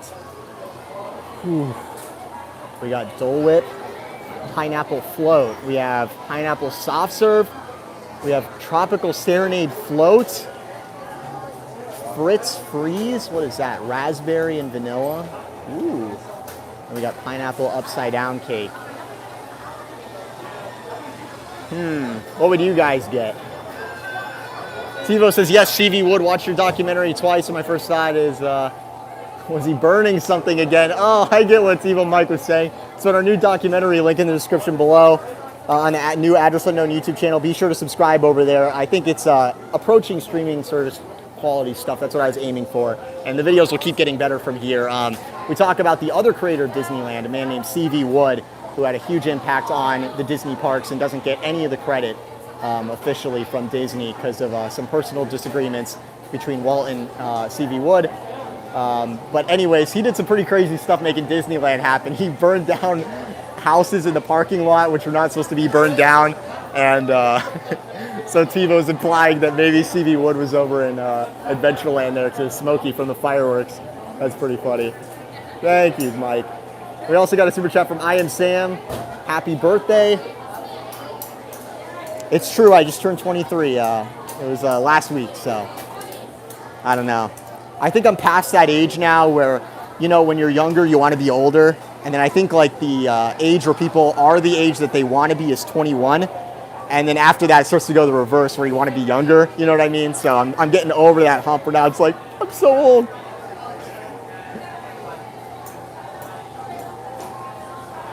Phil Mike says the book Disney's Land covered CV Wood pretty well. Very cool. I don't know if I've read that one. I don't think so. The documentary was mostly based on research that I conducted myself in my 2 trips to LA. A lot of it was from Todd Pierce's book, which is called 3 Years in Wonderland, which is an awesome book, and the hardcover book is really good quality. You can find that on Amazon. It's called 3 Years in Wonderland. It's really like an insight. He does an amazing job. That's an awesome one. And also there were some other books I used. Window on Main Street, which was written by one of the original guys. He's the guy who made the training program for Walt Disney World, Van France. That's another great book, which is currently in print. And I also use some other books which currently aren't in print, but are on eBay. Those being Walt's Revolution by Harrison Price and some others as well. So some pretty cool stuff there. I actually have a bunch of Amazon links in the description of the documentary. And if you use those links, part of Amazon's profit goes to us, like a very small amount, but if you want to support the show, it's another way to do so. So yeah, definitely check out some Disney books. There's so many great ones out there, so I'll definitely try to recommend any ones that I find useful as I do a lot of these documentaries. Some of these documentaries coming up are like mostly just my own research, not any books at all. The next one is not based on any books. I didn't get any info from any books. It's pretty interesting. So,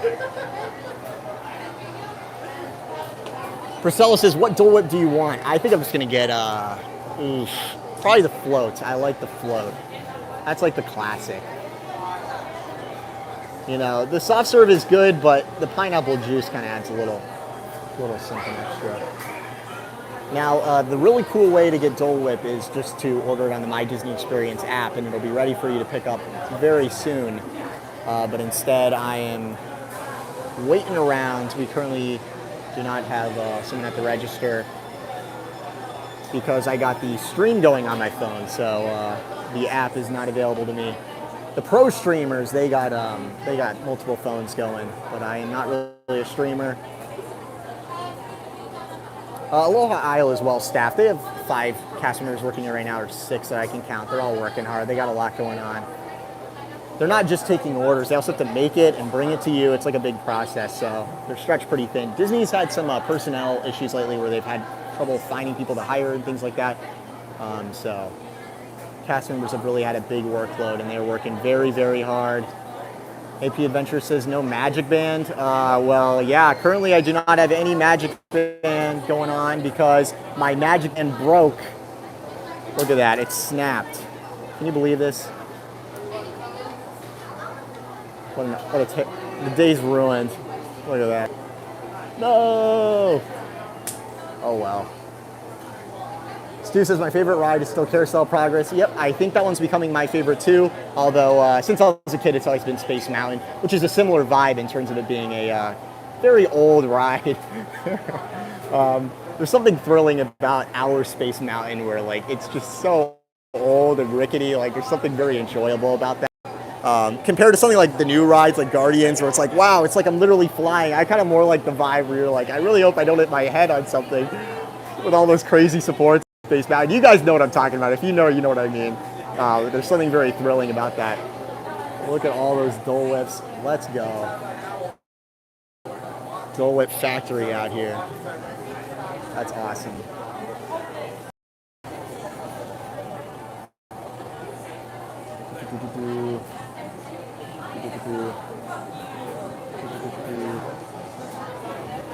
Look at that. Dole Whip town. That's awesome. All right, let's go through some of the chat here. Don't want this to become too stale filming the Dole Whip stuff. Jake says, what would you like to see done to Epcot's Journey into Imagination? I would like to see them bring back the Dream Finder.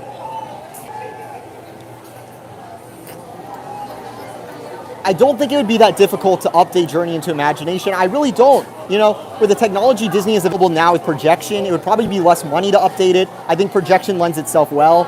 They could do a lot of very basic physical sets, the stuff that Disney used to do. I feel like Disney really sleeps on just doing like basic physical sets.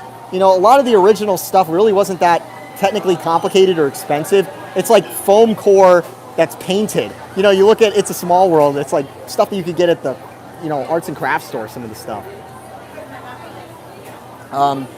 Definitely bring back the Dream Finder. Honestly, a lot of what I want to see them do to Journey into Imagination is reutilize the upstairs area. Bring back ImageWorks upstairs. I know DVC members love their DVC lounge up there, but there's so much more space up there which isn't being used. That's totally walled off up there. They could have a whole huge area up there. The Rainbow Tunnel, I mean, Disney's sleeping on that. Like, can you imagine in the age of Instagram, the Rainbow Tunnel? It would be an attraction all of its own. You know, forget the statues and, you know, when Disney puts up like a temporary backdrop that people look at. That stuff is minimal compared to, you know, what you'd see with the Rainbow Tunnel. That would be awesome. So.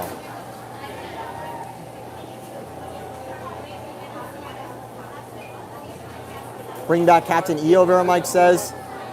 Yeah, they got to bring back, got to do something. Captain EO, I don't know. Like, probably do something new, couldn't they? I don't know. It's like, when are we, you know, I'm not really one to just want to revisit things that Disney's already done, you know. Do something new that's good. But sometimes it's good to stick with the tried and true. Like, just bring back Dreamfinder. Like, it already works. Bring back the Rainbow Tunnel. It already works. Like, don't reinvent the wheel either. So it's kind of a mix. Don't just go down memory lane, but...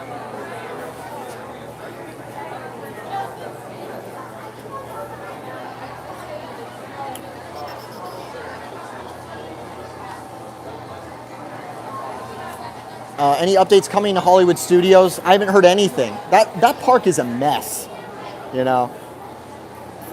Don't even get me started, man. Hollywood Studios. Have you guys seen that park? It needs help. It needs help badly. You look at Hollywood Studios, and it's gotten a lot of new stuff lately. Mickey and Minnie's Runaway Railway, Galaxy's Edge, Toy Story Land. I like Toy Story Land. I think it's a good land. Some people think it's very cheap and whatever. I like it. I think that Slinky Dog Dash is a very basic attraction, but it works. It's an awesome attraction. I would say it's even worth the wait. Well, sometimes not really. It's pretty short, but it's a fun ride. And that's what people come here for, you know? It doesn't need to be super complicated. I really like Toy Story Land. It looks really good at night as well. Galaxy's Edge, can't say I'm super impressed with, to be honest. The problem I have with Hollywood Studios is it's just simply a mess. It's like an amalgamation of these new things mixed with stuff that's so old. It's really, the park has no identity. It's supposed to be being immersed in the films or something, but that doesn't really seem to be. The biggest problem with Hollywood Studios, and this is just unbelievable to me, is they have that whole animation courtyard area, which is so underutilized. You know, that used to be where they actually used to make the animated films like Little Mermaid. They did Stitch stuff back there, you know, in the animation building, and then they stopped using it for animation, and now it's used for office space. Why is Disney using extremely valuable theme park infrastructure, you know, for office space? Like, get rid of the animation building, get rid of the animation courtyard, put new attractions, put new lands in there. You could fit 2 lands. You could fit 4 attractions in that space at least. Utilize your theme park real estate for things that bring in capacity, bring in guests, make money, things of this nature. Just looking at it from a business perspective. And on the part of the guests, you know, we want new stuff. It just seems asinine that so much of Hollywood Studios is being wasted on office space and things like that. Disney could put that stuff many other places that aren't immediately accessible to the guests. You know, areas that are immediately accessible to the guests should be used as guest areas. And there's certain support infrastructure at Disney that needs to be backstage at the parks. It needs to be in proximity to the parks. But to my understanding, that's like administrative use in that animation building. So, Code says, are you in line for a ride? No. We have been waiting in line for a Dole Whip here for a good little while here. It would be a lot quicker if I ordered on the app, but I'm using my phone to do this beautiful stream right now. Someone says I should go see Resort TV in Tomorrowland. They're doing a stream. Awesome. I will. I love Resort TV 1. They're the streaming experts. They know way more about this stuff than I do. I'm bumbling along here, doing my best. They do a great job. Douglas says, what are your thoughts on the old Discovery Island? What are my thoughts on it? I don't know what they would do there. There have been rumors of what they could do with the old Discovery Island, that space you have in the middle of Bay Lake. One rumor we heard a long time ago was they do some sort of wedding retreat out there. Because it's a secluded space in the middle of Bay Lake, you could have bungalows out there. For people who got married at the wedding pavilion, they could do some sort of honeymoon thing out on Discovery Island, which is a cool idea, I think. The obvious issue with the Discovery Island is the fact that you have to bring guests to and from Discovery Island. So I think the reason Disney isn't super hot on doing something with Discovery Island is because, first, Discovery Island has been reclaimed by the animals, so they'd have to do a lot of work to restore the infrastructure that's out there. They'd have to put in all new infrastructure. It'd be a big project. It'd be expensive. And also, it's a labor commitment. By adding anything out on Bay Lake, it doesn't matter how few people are using it. The problem... no. I'll get a Dole Whip pineapple float. That'll be it. All right, thank you. We got the Dole Whip.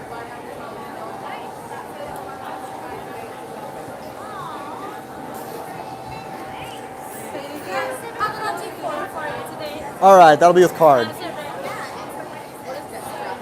would you like a sausage meat? Hi there. Can I please have the Dole Whip pineapple flow? Anything else? Yeah. And then you All right, we're good. Anyway, so what I was saying is, labor is very expensive for Disney, obviously. So if you put something out on Bay Lake, think about it.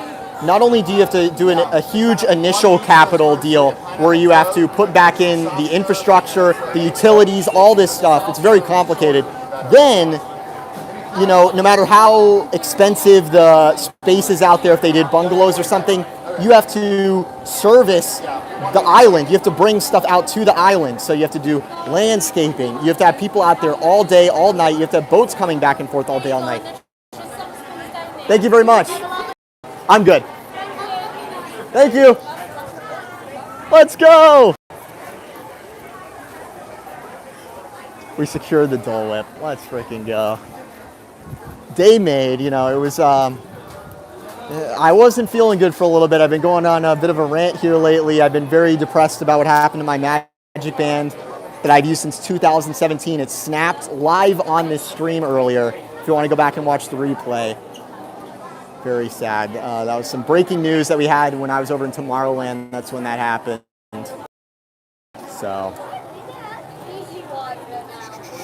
All right. Probably get a spoon too. Definitely, excuse me.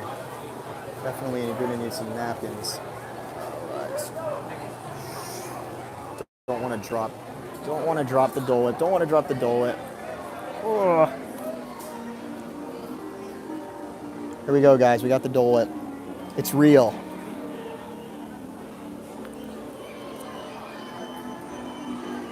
Look at that. Paper straw. It is what it is. Oh, that pineapple juice, man. So what I was saying about Discovery Island,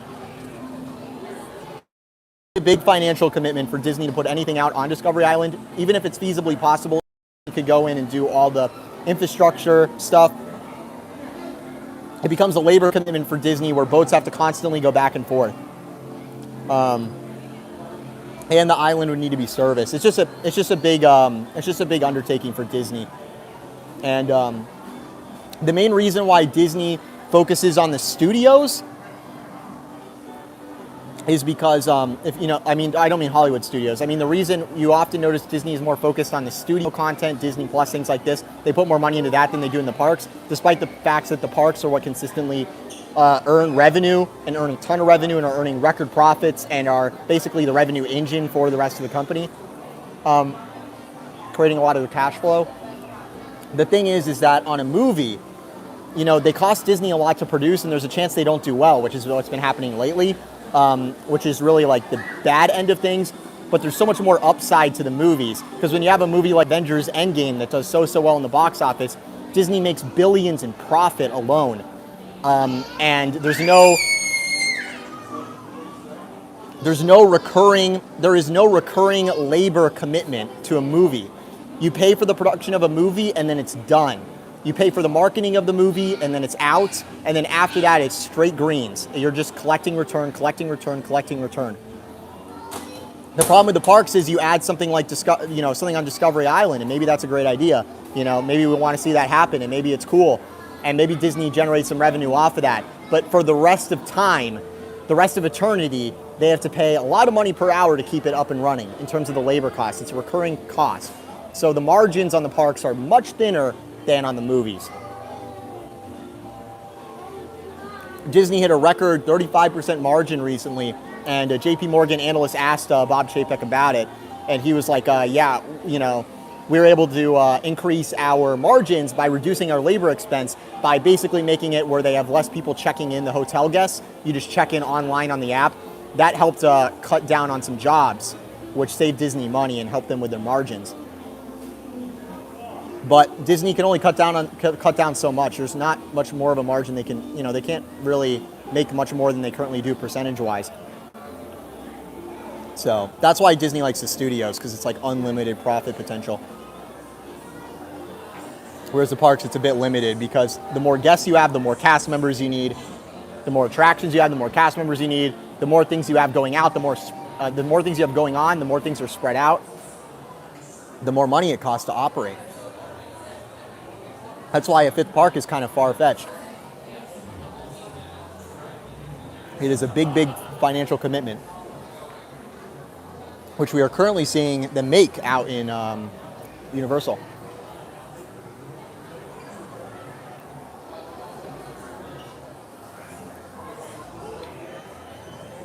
What's up, guys? Enjoying the Dole Whip.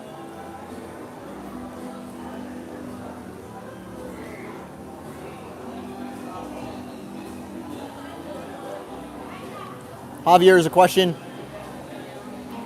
In World Discovery, is the Play Pavilion still coming to Epcot? Great question. That's an awesome question. I was going to talk about that.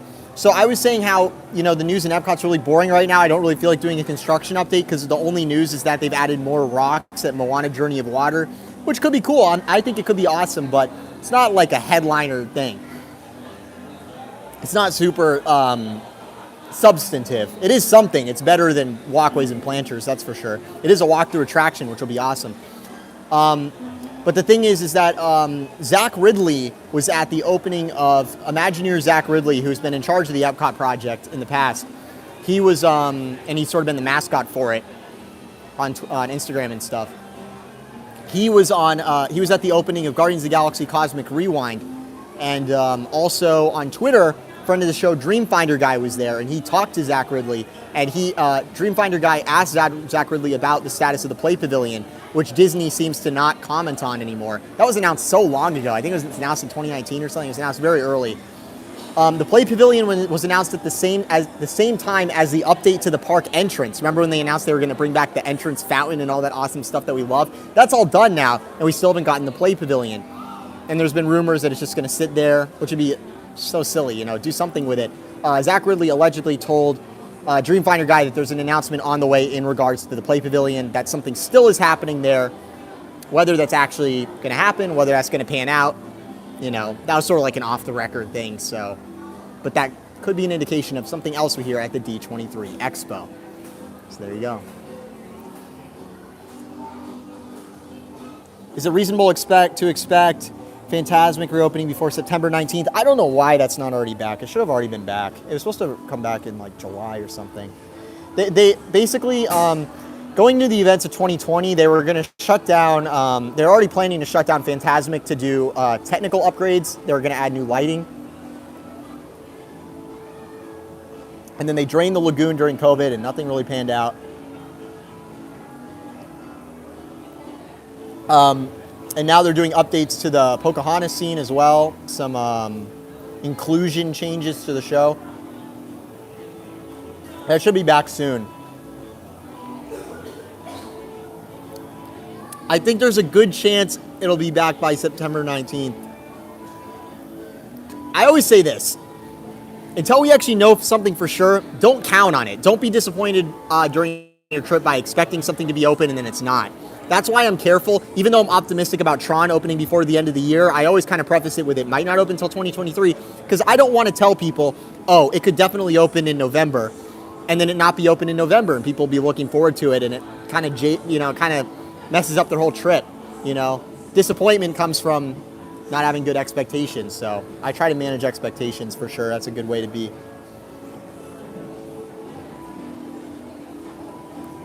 Javier's another question. In World Celebration, Dreamers Point, new Walt Disney statue and new Epcot Gardens are coming to Epcot because it said opening day date announced at D23 Expo. Was that on the Disney Parks blog? They said they're going to announce an opening date in regards to Epcot. I don't remember seeing that. The statue was made a long time ago, I believe. The Walt Dreamer statue, that was sculpted a while ago, like a while ago. So that should be ready to go. They also decided they're not really doing anything with Spaceship Earth as far as we know. And if they do announce anything with Spaceship Earth, it's going to be much more minimal than the original plan. Originally at Spaceship Earth, they were supposed to get rid of the entire building you have on the bottom, you know, where you have the post show. They were supposed to wipe out that whole building. They were going to reshape the track on the bottom of Spaceship Earth so that you would exit right out the back, right into the park, and that's where you'd have the Dreamers Point Walt statue, the Dreamer's statue. And by reshaping the track in a U shape, where the U would be extending out towards the World Showcase, what that would make is a negative space inside of the U shape, where inside the new building you could have an indoor queue, so people wouldn't have to be outside, you know, where it's raining and other things like that, waiting for Spaceship Earth. They were going to add an indoor queue, maybe even a pre-show. And that was an ambitious plan, reshaping the track, doing all that. Obviously, Disney's cut back on their plans. As far as we know, the Spaceship Earth project is still paused. If we do get any update on Spaceship Earth, which we might not, it'll probably just be projections, you know, an update to the finale scene, which would be very welcome. But I'm disappointed they're not doing something with the main area there, the building at the bottom, because that post-show is a huge waste of space. Very few people do any of those interactive activities at the end. They're very outdated. So, in regards to your question, Javier, about the Dreamer statue, the fact that they're no longer demolishing the Spaceship Earth support building and putting in a new one and reshaping the track and doing all that work, which would take years and years and years, that means that we're probably getting the Dreamer statue a lot sooner now, because basically they just have to add the stuff to the current, they just have to add the Dreamer statue out the current back of the current Spaceship Earth if they're not changing it. So it should not be a very intensive activity for them to just put in pathways and planters. It shouldn't be anything too crazy there. We could see all that done within the next year. I don't know if Disney would announce an opening date for a statue, though, at D23. That would make a whole lot of sense, although I wouldn't put it past Disney.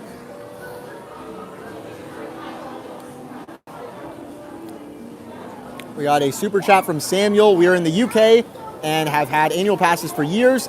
We are worried that we won't be able to get them again if we don't renew. Do you think out-of-state APs will ever return? Renew your annual pass. Renew your annual pass. If you're a Disney fan, you want to get into Disney, they're not selling your pass anymore, renew your annual pass. Just be careful, because Disney's been so weird about annual passes. They popped up, like they were selling a couple of them for like a couple hours last month, if you recall that, and then Disney said it was a mistake and they immediately took it down. Disney's being much more stringent about selling the annual pass these days. So if you already have one and you don't want to get, you know, locked out, get in there. Make sure you renew your annual pass. That'd be my advice. Not sponsored. Bob Chapek didn't tell me, have me tell you that. But that'd be my recommendation if you want your mind to be at ease. It's probably worth renewing. Also, this is just my personal opinion. You know, a lot of people complain about the prices of the annual pass. I think the price of the annual pass is actually pretty competitive. If you look at the price of a regular like the regular ticket packages and stuff, you're getting a pretty good deal with the annual pass.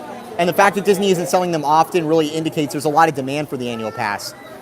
They could charge way more for the annual pass, in my opinion. So I think it's a good deal still. It is outrageous, but especially for out of state, it's an outrageous price, but it could be a lot worse, is my point. Because you can very easily get your money's worth off of it. Almost done with my Dole Whip here, guys. Enjoying it. Here in Adventureland, we're going to go do some more walking around. Nick says APs will be back with a much higher price. Yeah, exactly. So if you can renew now with your current price, just do that. Because if you leave and by some miracle you're able to get back in later, it's going to be like $500 more or $200 more, something insane.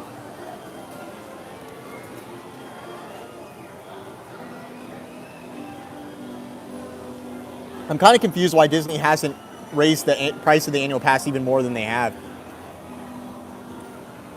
It seems weird that they would charge it's weird that Disney charges what they currently charge for the annual pass, and then they just don't sell it most of the year because there's so much demand, they fill it up immediately. You know what I mean? If supply of annual pass, they don't want to sell a lot of them, then just charge more for each individual one. That way, at least we'd be able to buy them year round. But I don't know why we'd be complaining about the annual pass not being as astronomical as it definitely could be, and it being a good deal. It certainly is. I'm not minimizing the cost though. It's like $1,300, $1,400 for out of state or something like that. It's pretty insane, but you can definitely get your money's worth out of it. They can make it way more, and you know it.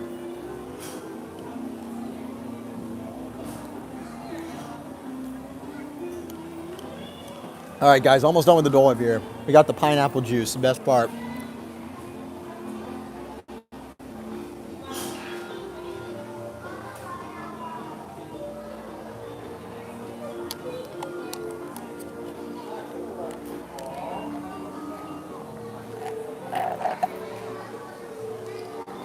Boom. Oh, we got a little more. Got a little bit of residual ice cream. Get that $6.99 worth. Get that $7 worth on the good old Dole Whip. Nick says D23 is a big moment for Bob. Absolutely. You know, you're kind of assuming a lot. You're assuming a lot that that Bob Chapek's even going to do the expo. It could be.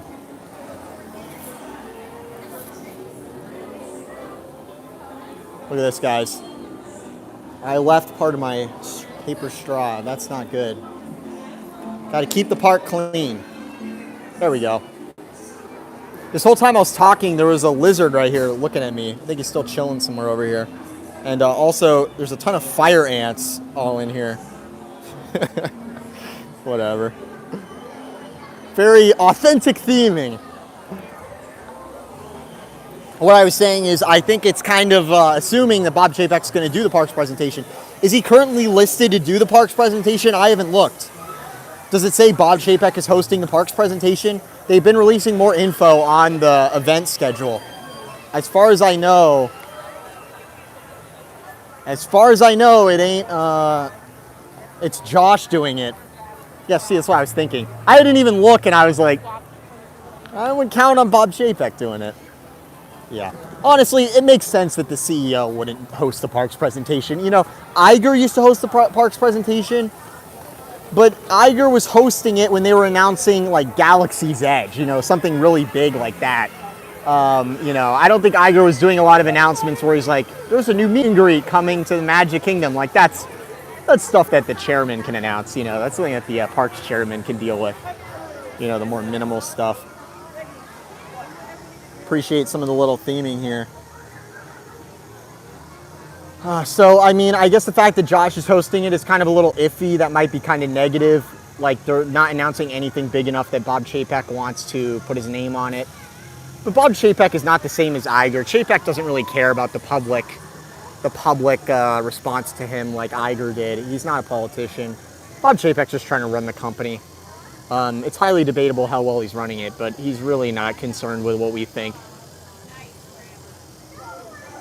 So, according to the chat, Parks Chairman Josh tomorrow will be hosting the D23 Expo Parks panel, which is a big event. It's the biggest Disney news event that we get once every 2 years. It's a big, big deal.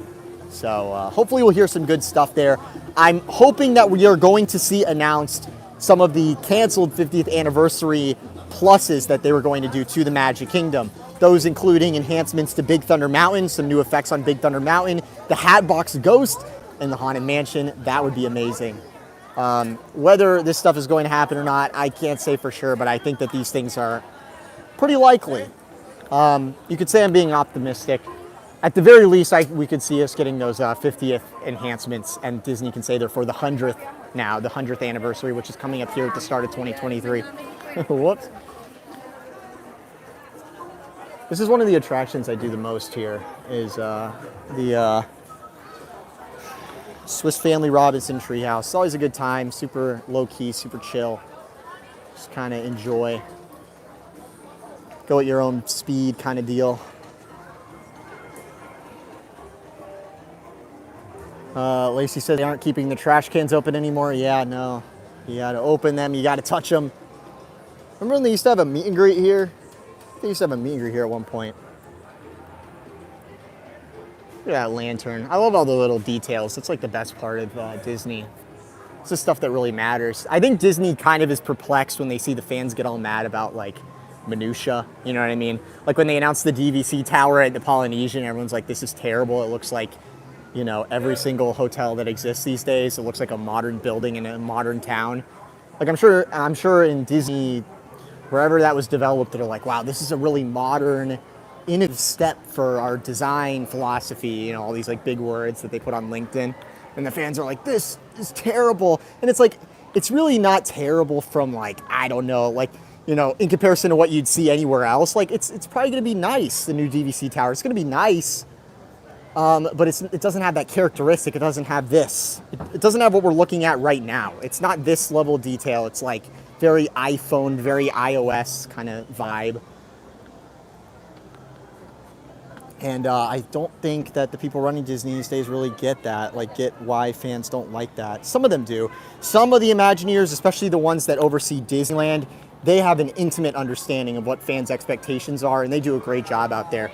A great recent example of the divide between the people that are running creative at Disneyland versus Walt Disney World is recently Disneyland got a new shop. Because they stopped having Nikon as a sponsor, so they switched out the camera store. And you can't even tell it's a new shop. It looks like something that's been on Main Street for a million years. It's perfect theming. It looks beautiful. And conversely, here you can see Tron. Conversely, they opened the new confectionery on Main Street here at our Magic Kingdom, and it's very modern looking. It's very empty. There is some cool gold leaf. They did some of the classic Magic Kingdom Main Street type design, but it's pretty sparse on the interior. They went with this very kind of sparse look on the interior because that's the modern design philosophy, is that you make stuff look like a Target. That design philosophy is, in order to get people to buy the most merchandise possible, here's the Adventureland veranda, in order to get people to buy the most stuff possible, you have to direct their focus towards the products themselves. So you make the store look really boring. Like the World of Disney, for example. We saw what they did to those stores. So that's what they did. They applied that philosophy to the confectionery, where, you know, it's colorful. It's got a couple cool art pieces, but it's very sparse. It's kind of like, it is colorful, but it's like just blank, colorful walls. It doesn't have the ornamentation that other Main Street stores have. It doesn't have that same quaint sort of look. It's much more of an iPhone, iOS type of design. You guys know what I'm talking about. There's more technical words for this that more educated people would use, but whether you know the terminology or not, it's pretty evident, you know. Even on a subconscious level, like just looking at this stuff, like people can tell, like, there's something up with this, even if they can't put their finger on what it is. And I try to put that into words. We are going through the beautiful Swiss Family Robinson Treehouse. What a crazy, crazy structure. I love going up here because I usually have my telephoto lens that goes really far. And so I go up here and I film the Tron coaster work. So I can get like pretty close up on the Tron coaster canopy from that area there. The problem is that people are always walking through the treehouse, so you can't really sit up there very long. And I've never set up my tripod or anything. I just have to go handheld, and it's kind of hard to get a super stable shot. And people are trying to go around you. It's difficult to do photography and videography, you know, and things where like people are like in queues or in something like this where it's pretty narrow and people are trying to get by, because you can't really focus on what you're doing because you keep telling people, go around me, go around me. It's like maybe put a sign on your shoulder that says go around, because you get so many polite people that'll just not move, you know, they'll just wait for you and be waiting, and it's like, oh, I'm holding people up. So I just get like a really quick shot and get out, you know. I don't like holding people up, you know, in the middle of these like attractions and queues and stuff.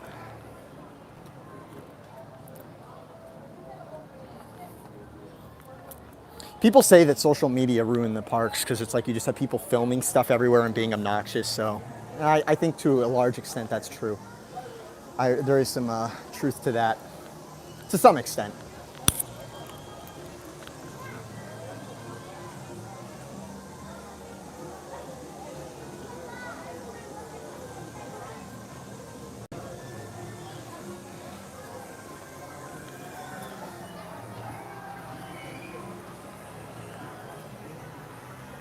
There was a stream up.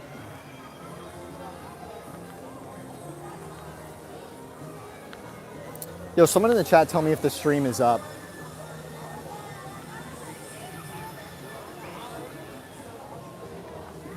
No, it's not up. There's no way. Come on, come on. Tell me when we're back, tell me when we're back, tell me when we're back, tell me when we're back, tell me when we're back, tell me when we're back, tell me when we're back, tell me when we're back, tell me when we're back, tell me when we're back. Tell me when we're back. Okay, I'm sorry guys, I got really wigged out there. So I think the stream was good the whole time, but my whole screen froze. So, sorry about that. Like the chat was frozen at, the last chat came in at 8:04, and I checked the time and it was 8:08, and I was like, oh no. Has the stream been down for 4 minutes and nothing was moving on it? So I went on airplane mode for 10 seconds and reconnected. So I guess I was fine, but hey, we reconnected. Yeah, sorry about that. Yeah, good tell you asked. Yeah, I know. So yeah, I had to reboot it so that I could see the chat. So it was still worth it.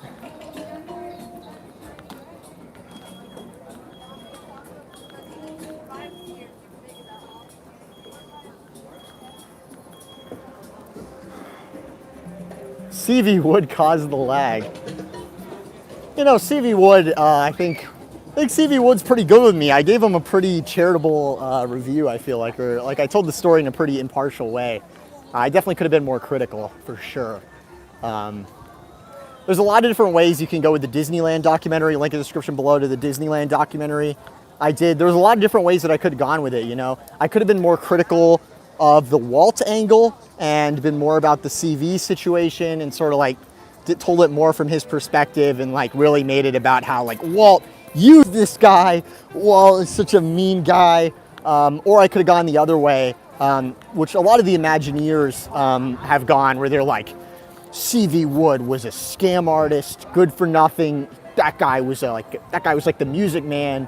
He's just a scam artist, and it's like, dude, he, you know, say whatever you will about his methods, but like without him, it's unlikely the Disney parks would have panned out, especially in the way that they did. So you have to give him at least some credit. So I try to cover like that middle ground. Yo, what's up? How you doing? How you doing? Sorry, I'm interrupting. Oh yeah, no problem. Are you doing live right now? Yeah, yeah. Oh, perfect. Great to see you. Awesome. Good to see you doing live content. Hey, I love the Documentary? Address Unknown. Yeah, thank you so much. Perfect. I got more on the way, so it should be cool. Perfect. Good to see you in the parks. First time I've ever seen you in the parks, but watch the show all the time. Love the show. Very cool. Thank you so much. Yeah. See you Have a around, good man. night. Good to see you.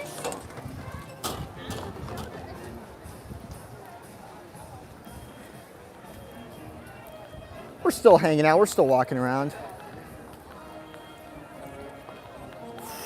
We got some more. Here we got some news, guys. We got some more. Ooh, look at the moon up there. See that, guys? That's not the news. The moon's always been there. It's not a new development. We got more pumpkins over here. Check this out. Disney is already in total fall mode. Not total fall mode yet, but they're rapidly approaching fall mode here at the Walt Disney World Resort. We are going fall mode out here. Look at that. We got a lot of Casey's hot dog disrespecters in the chat. I've noticed. We got several comments about that today. I definitely used to get those when I was here on vacation, but I haven't had one in many, many years. Oh, just taking a photo. Sorry guys, trying to cross Main Street here. It's a bustling street.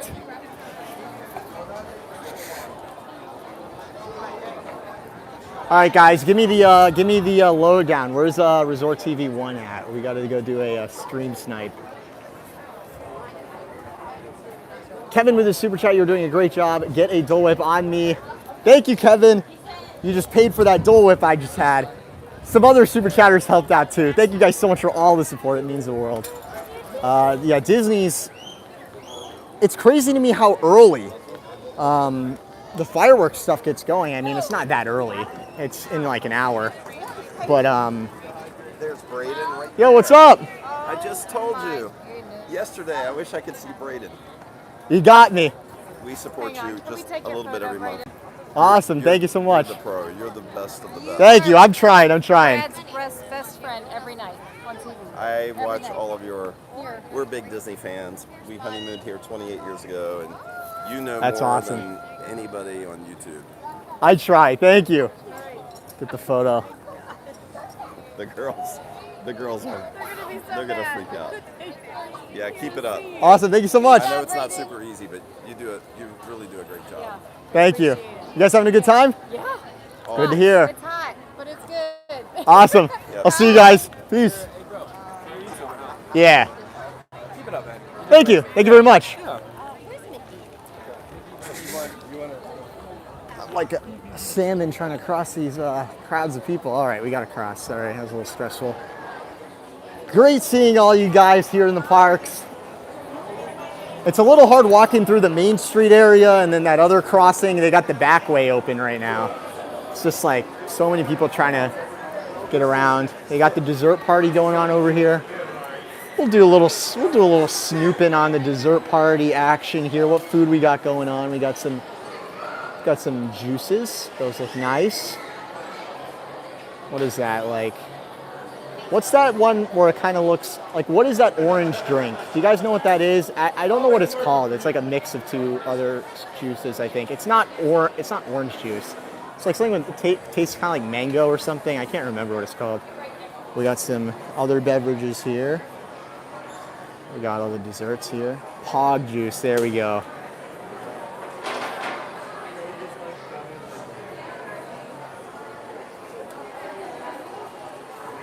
What is it? Passion, orange, and guava. Okay, I see. Interesting.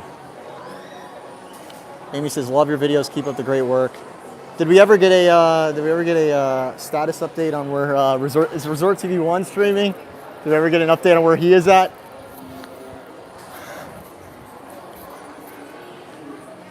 I think I've covered a good bit about my current philosophy on Disney. You know, I'm really interested to see what we see with this earnings report, which is coming up momentarily next week.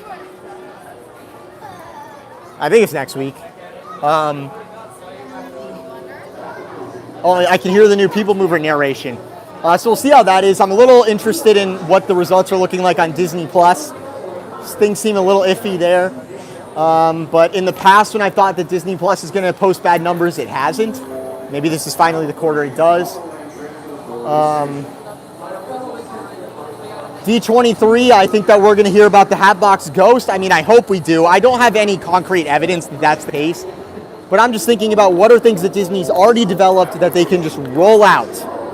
One of those is the Play Pavilion in Epcot. One of those is the Hatbox Ghost at the Haunted Mansion. Another of those is the new effects on Big Thunder Mountain. Another of those is adding Disney characters to It's a Small World. Another of those updates that they could do is the Carousel of Progress, adding a Walt Disney hologram, adding Walt's office to that first scene, the one where there's currently just the gear logo. That was something that Disney wanted to do, Imagineers wanted to do for a long time, is adding a Walt hologram to the beginning of the Carousel of Progress. We could see that. That'd be awesome. Again, I have no proof of any of these things happening. They're very iffy. You know, the reason you're not hearing a ton of D23 rumors is because I don't think a lot of people have heard much. It's really, you know, all the insiders are really like, you know, raking through some very dubious sounding stuff, some rumblings inside the company, which I'm not super confident in. So as we get closer here, it's going to become more and more apparent. We'll get more concrete rumors. So don't worry. I think that we'll definitely hear something pretty huge. I'm really curious what that project is that Imagineering was trying to get a big budget for, some sort of attraction. Oh, Resort TV 1 is at Splash. He was in Tomorrowland earlier. Man. Whatever.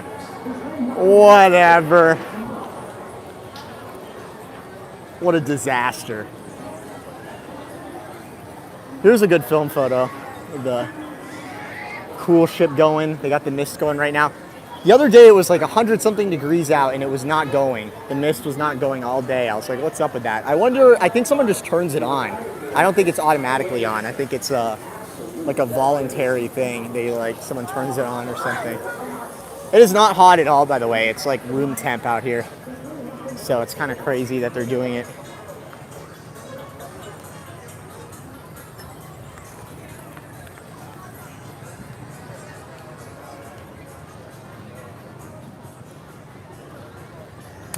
Josh has his runners on. Apparently, wow, he's doing the loop that I did earlier. I have to say, you know, as far as like more recent Disney additions, Joffrey's Revive, they added this in 2016 or 17.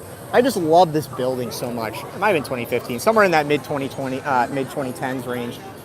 This building is so awesome. It's very mid-century. I hope that this is representative of where all of Tomorrowland is going to be going aesthetically, if we get more aesthetic updates here in Tomorrowland. This is just a beautiful, beautiful building. Just look at this. Very classic Tomorrowland look, very mid-century. It just looks awesome. This is just peak aesthetics here in Tomorrowland. The update they did to the People Mover columns is also really nice, but they need to fix the bottom part. And they never got to the bottom columns because they ran out of money or they just like stopped. I think the project lead on that is no longer with the company or something, or whoever used to be doing this project, so all kind of fell apart.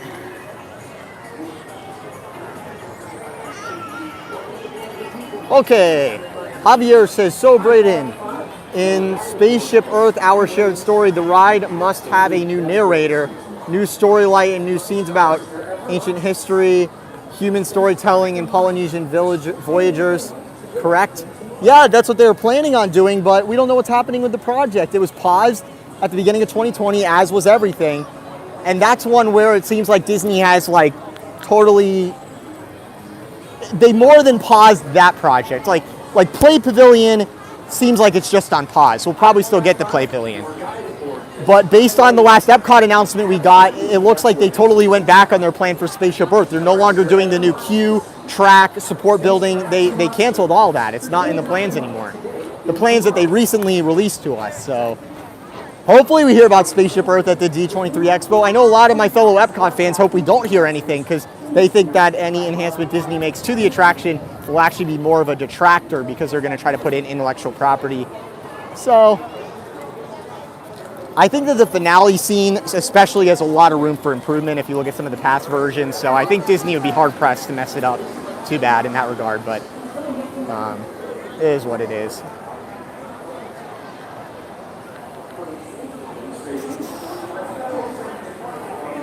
Josh is in line for Pirates. He's in Tomorrowland, he's at Splash, he's at Pirates, he's all over the place. So yeah, we'll see what Bob Chapek's deal is. I really hope that the rumor about Josh and Bob not liking the new update roller coaster, the new Marvel stuff out in Disneyland Paris, feeling like it's not up to snuff. That's a very good sign if that rumor is true. That the executives are on board with us, that some of these updates are not up to snuff and something needs to be done about it. I think that we just need to see like an overhaul of some of the creative on some of these projects. It just does not seem very Disney. It does not seem like they're really focused on what they should be. So it'd be really awesome if we saw more executive focus on that sort of stuff and really steering the direction in a good direction and giving more money to the Imagineers who are trying to create cool stuff for us. So that'd be awesome. Whoop, sorry.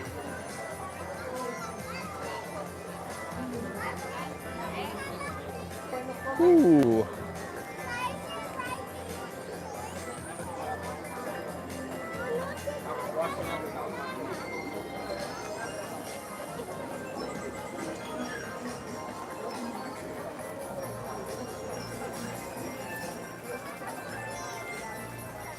Oh, we got some fans. Let's go. Let's go.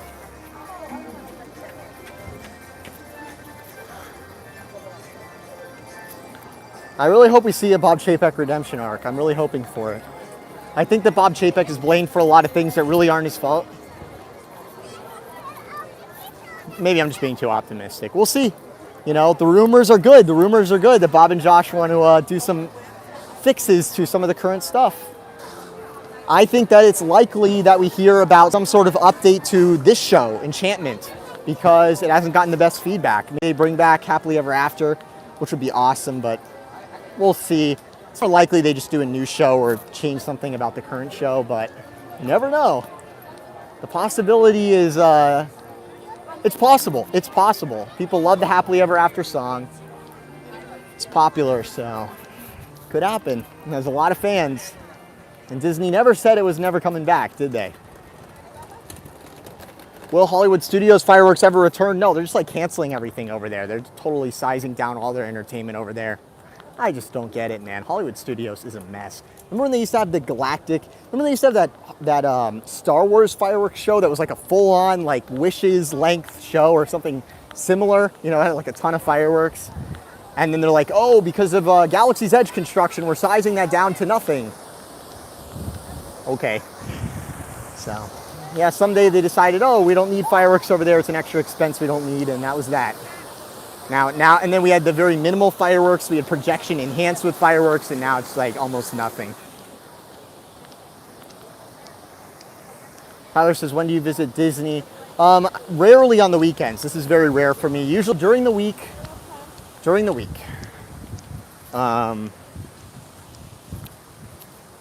week. A couple times, like a couple times a month. I don't try to go like extremely often. I don't want to get like too sick of it. A lot of people who live down here, they start to become very jaded, you know. I'm not actually that way. Some people think I'm that way. They're like, oh, you moved down and you became more negative. No, I moved down and Disney stopped building stuff and started making all these cutbacks. Like, what do you want me to say? Positive things? Disney's doing a great job. I love how they canceled everything. Lego says, will Beastly Kingdom ever open?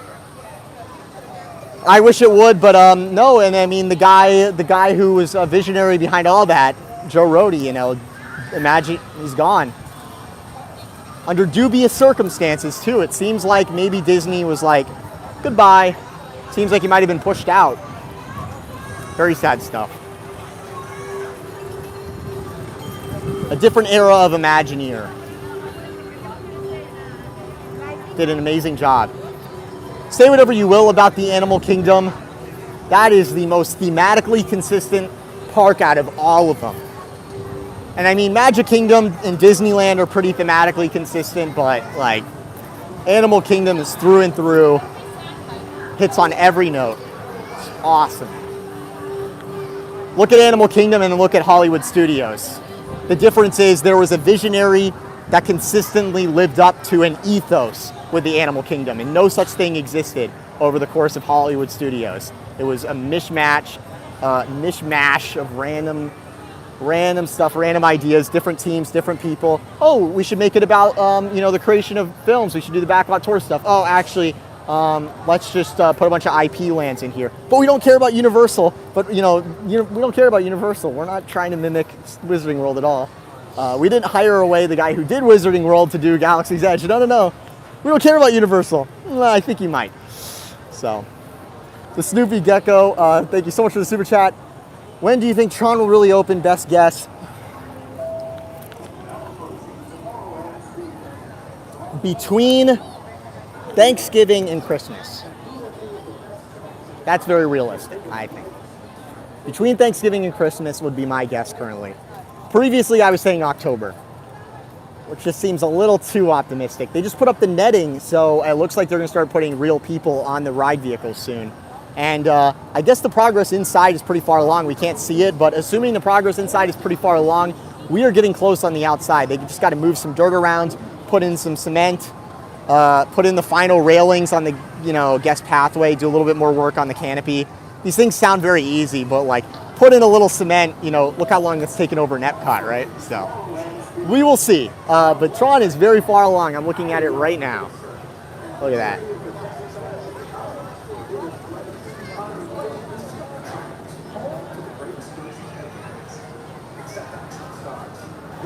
Mike says, when do you think Splash will close? This year. Splash is on the way out. They're going to talk about Splash at D23. They'll probably announce when it's closing, or it'll just close. Or it'll just close already. Who the heck knows? Splash is in its last days here, man. It's not going to last much longer. That was one of my favorite rides growing up, man. Splash is awesome. I'm going to miss the current version a lot. Lacey says Animal Kingdom just needs more attractions. Yeah, I agree.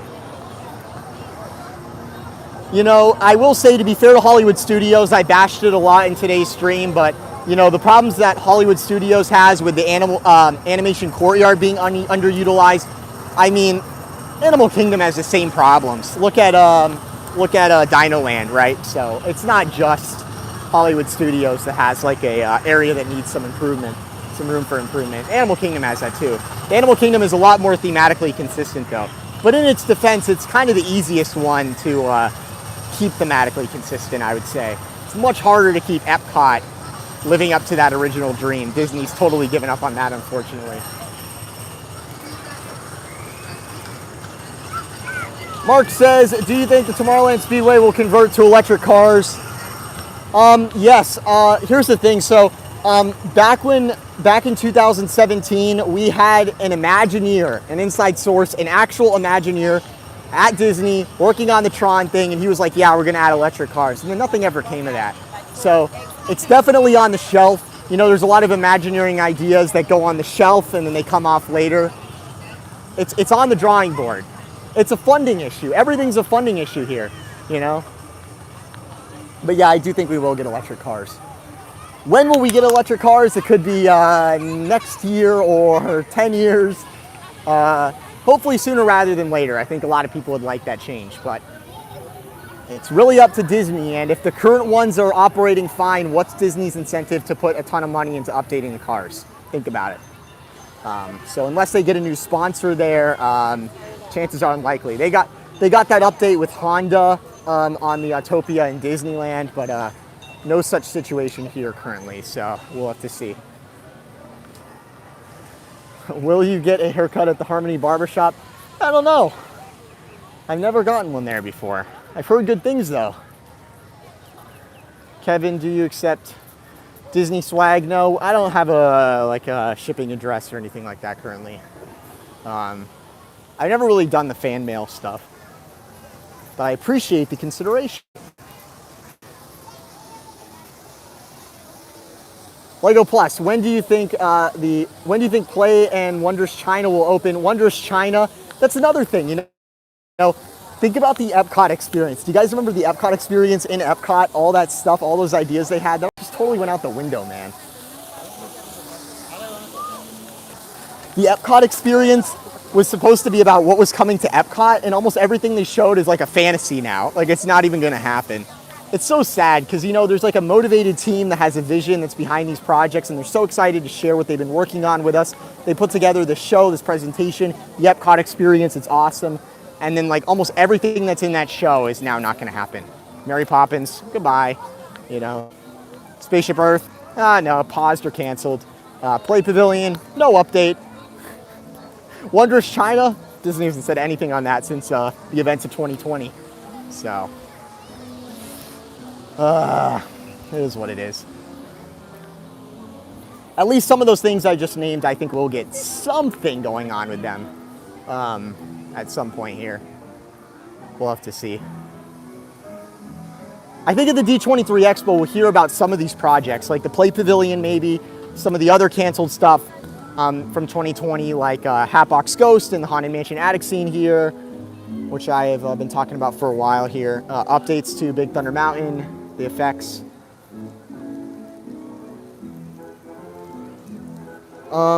There was actually a shareholder on the last annual shareholders meeting who directly asked Bob Chapek about the Mary Poppins project, and Bob Chapek said like, oh yeah, we're looking into doing something about that. Or he said something along those lines, like he was trying to make it like, oh, it's not totally canceled, you know, we'll see what we can do in the future, that kind of thing. So I guess we will see.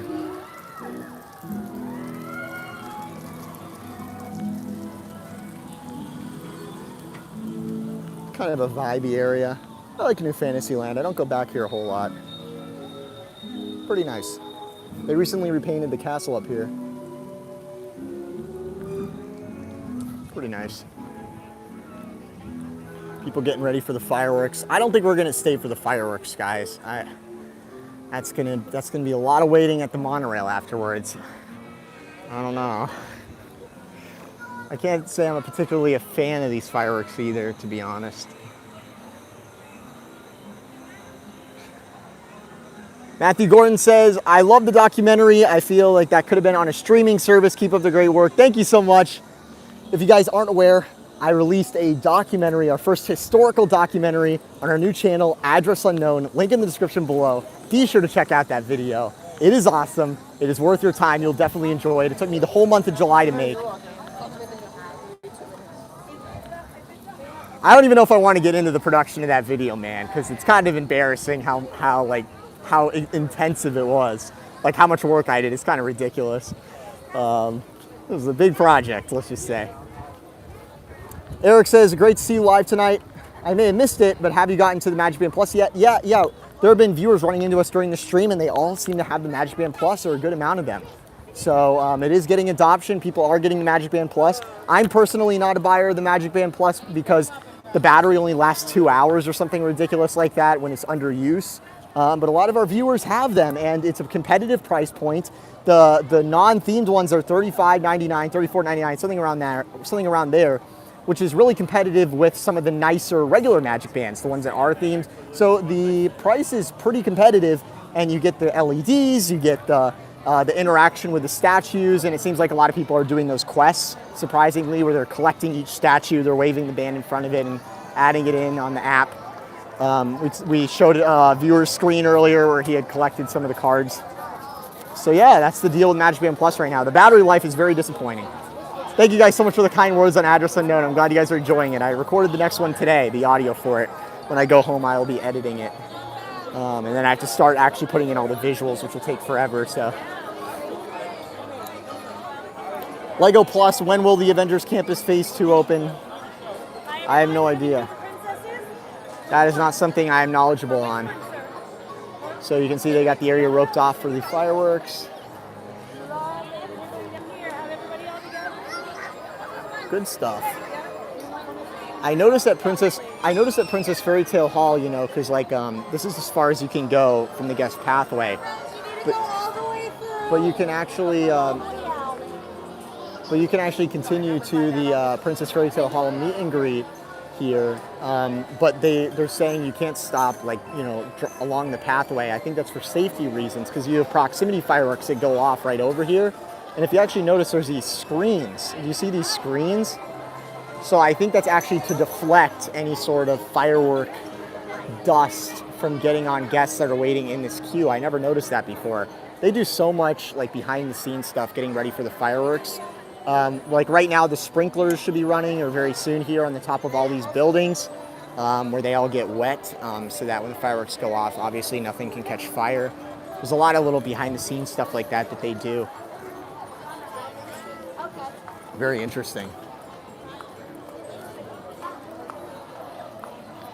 Great stream here in the Magic Kingdom. So, you know, I talked about all the Disney stuff on the Address Unknown thing. So that video, the other creator, Disneyland. So I started working on that this time last year.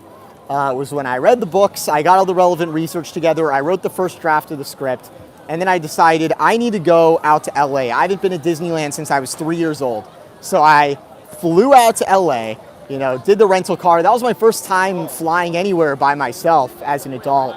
I'm 23, but you know, I was at the time I was 22, and I had never gone anywhere. I drive between Georgia and Florida all the time. You know, I live by myself down here. I had my parents up in Georgia, you know, drive back and forth, that sort of thing, throughout the year. But I had never been, you know, out west by myself. So I went out there, got the rental car, did it up. I did 2 days at Disneyland. There's a Disneyland vlog on this channel from when I was out there in September last year. And anyways, so I filmed a bunch of stuff out there, like on the main street and things like that. I got all this footage for the documentary. And in putting the documentary together this past month, I was kind of like, you know, it's a little jarring to keep showing video of modern day Disneyland talking about this 50s stuff. So I ended up relying a lot on archival stuff instead. But that trip was still very enlightening. Patrick with the super chat, thank you so much. Belated happy birthday, longtime viewer, thank you. Thank you, I really appreciate it. I recently turned 23. So what I was saying is and this is kind of crazy. So that the Address Unknown intro, you know, when it's me walking, that's me, that's a silhouette of me walking towards the Sierra mountain range in California. That is not a stock photo with some tracing of me walking that I recorded outside my apartment or whatever. That is a real, that is a real video of me in the middle of the California desert walking down that road. That's a real shot. And then I freeze framed it where I'm not in the video. So there's a blank plate. And then there's an animation of me walking. I was out there. That's a real video. Like, I was out there in that suit, in a full you know, full black tie, black suit, the whole 9 yards out there in the middle of the California desert. And I filmed that. I filmed that on a road in the California desert. And I wanted to film it when we got first light. So when the light first came up in the morning, I wanted to be there so the shadows would be a certain way. So I was at Disneyland. I was staying at a hotel at Disneyland in Anaheim, California. To get that shot, I had to leave. So I had a whole 2 days at Disneyland where I was vlogging all day, filming documentary footage, you know, till the park opened, till closed. The next day, this is the last day of my trip, it was only a 3-day trip. I got up at 2 a.m. dressed in my full suit that you see in that intro. I mean, it's a drawing in the intro, but I really dressed up in that suit. I went up to, hey, what's up? I drove 4 hours north from Anaheim, California to the town of Olancha, California. Look it up, this is all real, to get that shot. I was there at like 7 a.m. There are no cars out there really. I'm out there running around with my tripod, filming in the middle of the street in a full suit in the desert. So, you know, so that's why I'm a little mixed on this first video because, you know, the number of subscribers we got is insane, and this is kind of a celebration stream because on our new Address Unknown channel, link in the description below, we got 10,000 subscribers in the first 24 hours of that channel having been announced. My friends and I had bets of how many subscribers I would get. My bet was 2.8K. I was basing that off of the number of likes we usually get on videos. Make sure to like this video, by the way. You know, based on the usual interaction. One of my friends jokingly bet that I would get 15 subscribers. Another one bet 3,000. Another one bet 3.8. That was the high bet. And we got 10,000. And within the first week, we hit 20,000 subscribers, which is just amazing. But my friends, knowing how much money and resources has gone into all this and how long I've been working on it. I mean, if you look at the Address Unknown Twitter account, Address UKN, I think I made it in February of 2021. Like, this is a long time coming project. The first like 5 videos were planned out a long time ago. You know, my friends knowing how much time and effort I had put into it, I think that they were like, Brayden, like, there's no way it's gonna meet your expectations, you know? And to a certain extent, I guess that's true. Like on the first video, you know, I think the thumbnail didn't do very well. The click-through rate wasn't very high on the other creator of Disneyland. The title and thumbnail combination is so important to get YouTube videos to go viral. It's like the most important thing besides the content itself. It's so, so important. People often harp on content creators for clickbait. You have to compel people to click on a video. There needs to be a compelling reason to click on the video. Don't lie, but like there's a game to be played there. And if you don't play it right, you're just wasting a ton of your time. So making that really high quality content, you know, 50,000 views is good. But that video has made, I'll tell you, that video, that the other creator of Disneyland, that video has made $28. So, I mean, just making that video, I think, like, cost somewhere around 6K total. Between the software that was required, I had to use a totally new computer for some of the stuff that I was doing. My Mac was not able to handle it, so new computer, 2 trips out to LA. I actually did a second trip out to LA to get more footage in March of this year. Like, just the amount of stuff is just insane, man. So yeah, there's a lot more on the way. I've definitely put a lot into this, very committed. But yeah, so anyways, that's the story with Address Unknown. Just an insane amount of work, for sure. So there was no way this first video was gonna perform well enough where I'd be like, wow, this is such a good use of my time, you know, because there's just no way. It's the first video on a channel. It's not gonna get, you know, enough to pay for itself, but it's an investment. So needless to say, there's gonna be a lot more videos on this channel. But man, it has been a lot of work. Whew. So yeah, that's insane, man. And then after I was out in the desert, so I was 4 hours north from LA in the California desert. Then I tried to make it to Lake Havasu, Arizona. You can look the distances between all these places up. This is just insane. So I started the morning in Anaheim. My plan was to get up to Olancha by the morning, which I did. And then I was gonna try to get over to Lake Havasu, Arizona before nightfall. Because in Lake Havasu, Arizona, there is a statue. It's almost exactly like the Dreamers statue with Walt and Mickey, but it's C.V. Wood, the other creator of Disneyland, with a guy, McCullough, someone he worked with on Lake Havasu, which will be a future video on the channel, the city that he built. So I tried to get video of that statue before nightfall. I got there like 15 minutes after it got dark, so I barely missed it. So I started the day in Anaheim. I went all the way up to Olancha, California. Then I went all the way over into Arizona to Lake Havasu. It was dark, so I wasn't able to get video there. I ate at the In-N-Outs that they have in Lake Havasu, and then I drove all the way back to Anaheim, went to bed, woke up early, flew back home. So that was my very eventful time out in Disneyland. Oh, and also while I was out there on the Disneyland days, that's when the news broke of Lightning Lane. And I was the one who broke the news of Lightning Lane. So it was like, Brayden, you have to do a news video. So I was doing a live stream. I also did a live stream out in Disneyland in the middle of that trip. So it was just nuts. So that's the backstory on Address Unknown if you want to appreciate a little bit more of the work that went into it. Just insane. But needless to say, there's a lot more on the way there that I think you guys are really, really going to like, both in terms of Disney content and other stuff. What's up? Thank you so much. Nice to meet you. How's it going? How do you think the crowds are today? Pretty all right. Normal. For the weekend, I think it's pretty all right. It's pretty cool. Nice to meet you. Yeah, awesome. Videos, Awesome. Thank you so much. especially in this outfit, you know? Thank you. I was a cast member. That was awesome. Jen says, I remember that Disneyland stream. Yeah. I think in that Disneyland stream, I was like, oh, I'm going to do stuff with, I'm going to go drone. Also I had a plan to drive to an area where they still have orange groves near LA, and I was going to fly the drone. Firework viewing straight ahead. I was going to fly the drone over the orange groves, and there was no time for that. There was no time for that. There was no time. So, you know, did what I could. Yeah, needless to say, I had a great time out there. Disneyland is unbelievable. Disneyland is unbelievable. Magic Kingdom is awesome, but Disneyland is just like another level of attention to detail, man.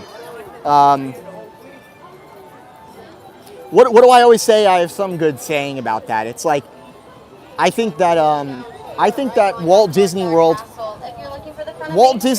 is the best resort. Like, I think Walt Disney World is the best Disney resort. Like, if you take Walt Disney World as a whole, there's nothing that compares. But as far as like an individual park, Disneyland, man. Disneyland is the one. So it's like Disneyland better than Magic Kingdom, Walt Disney World better than Disneyland Resort. That's how I feel. I don't really want to walk into this. I'm totally going to lose you guys if I walk into that. There's no way, dude. There's no way. It's going to drop the connection for sure. Let's get out of here. We'll catch the fireworks. We'll catch them on the way out. What time is it?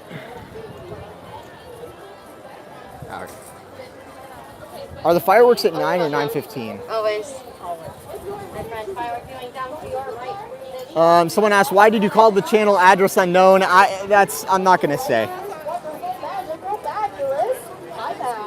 I'll give you guys some of the inside baseball on Address Unknown, like some of the crazy stuff I did to make that first video, but I don't want to over elaborate, you know what I mean? Because it's supposed to be a little mysterious. It's supposed to be a little esoteric, you know? It's like this new channel that has this very highly produced content. I don't want to elaborate too much on, you know, everything's got meaning and purpose in there. I just don't want to, like, I don't know, I just don't want to over explain it. You know, what about when people make the Address Unknown iceberg video? Like, I don't want to, like, tell you guys the whole iceberg, right? Someone was asking something relevant about Address Unknown, but I forgot what it was. Oh, man, I forgot. Whatever. Yeah. Oh, someone was asking who did the animations. I did. Everything in that video, I did. There was no one else involved at all. It was just literally just me.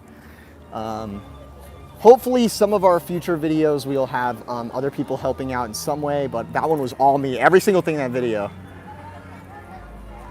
Here you guys can see we have the, on the Magic Kingdom bypass walkway, we have the Halloween statues out. Here we have Princess Minnie. It is the beginning of August, but Disney is already ratcheting up for, hopefully it focuses here. Hold on, I'll do a wider shot to help it focus. All right, here we go. Here we got Pluto.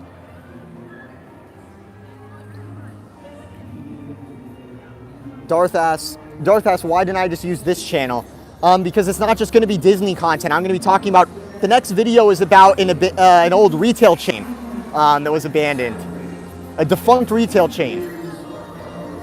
I don't want to elaborate on it too much. You guys are gonna like it, I think. And then we have more Disney ones on the way very soon too. But the scope is larger. I always want this channel to always be Disney and Disney related. So Walt Disney World, Brightline, Universal, all things that are related directly to Walt Disney World. This is a news channel. And this other channel will have a wider scope and it'll be historical content. So you can see everyone's all excited for the fireworks here.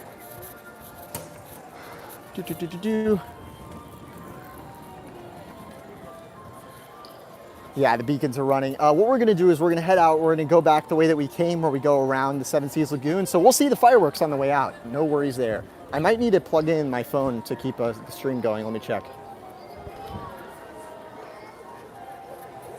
We're at 24%. I can make it. We'll live dangerously.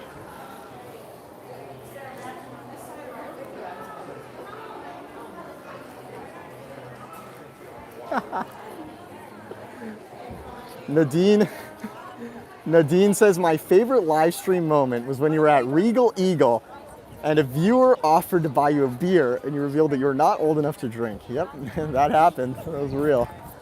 That was a great stream, you know. That stream I think is still up here on the channel. Usually eventually I take the streams off after a certain amount of time. Have a good one. That stream was very special because in that stream I talked about what was going on in the world, the situation of 2020. You guys know what I'm talking about? And I was like, I was blowing the whistle on that in January. And I remember there were other people on Twitter and elsewhere that were like, oh, stop creating drama. You're just trying to create content. And then of course, when everything went to, you know, when everything transpired, then all of a sudden they cared so much. It's like, really? So, you know, some people are that way. You know, they're just like big critics. And then it's like, oh, actually, now I do really care. Now that the TV told me to. It's like, whatever.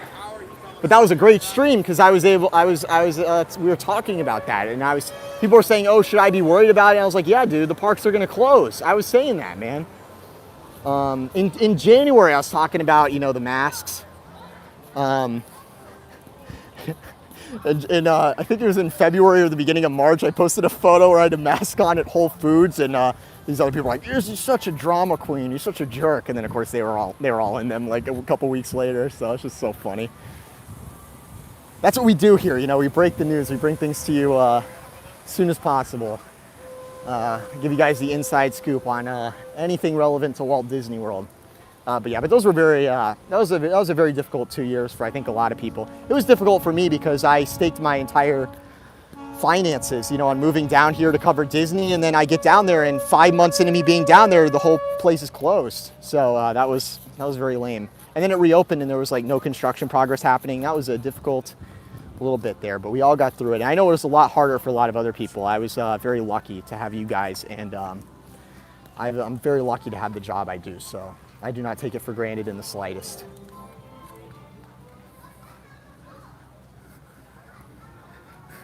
Gina says, my husband yelled your name just as the lights went out for last year's Mickey's Mixed Magic at DL. Oh, awesome. Yeah, I remember doing that. That was sweet. Noreen says, love your channel, Brayden. Thank you so much for all the love. It really means a lot.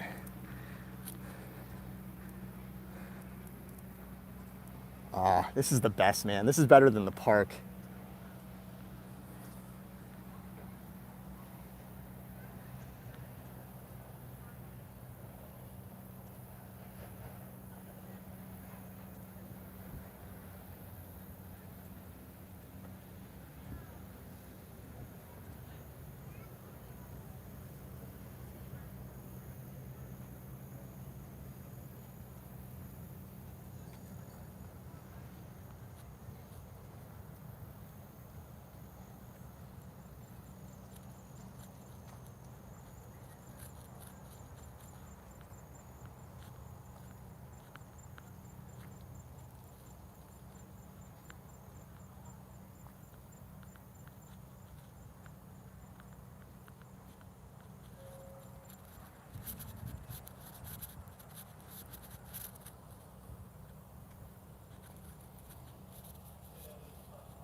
iPhone doing some cinematic bokeh effects there.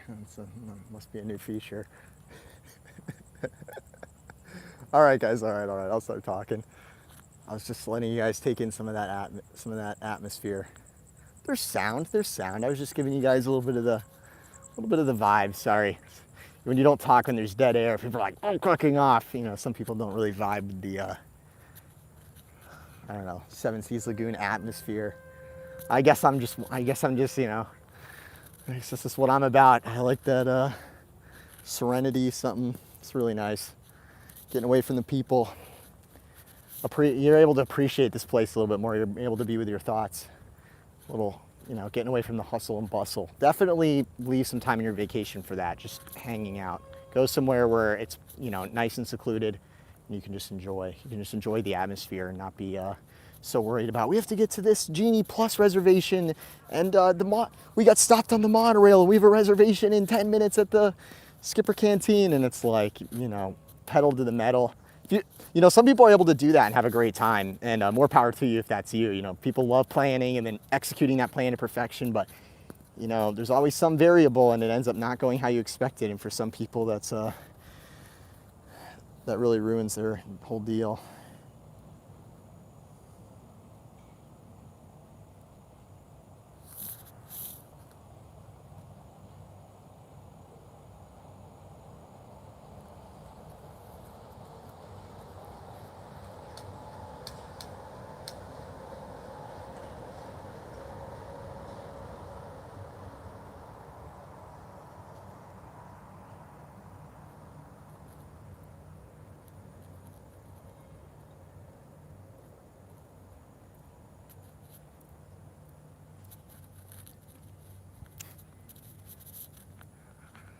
Oh, what a great stream. This is a long stream, man. Talked about everything. I talked about Disney's financials, what we might hear at the D23 Expo, that story about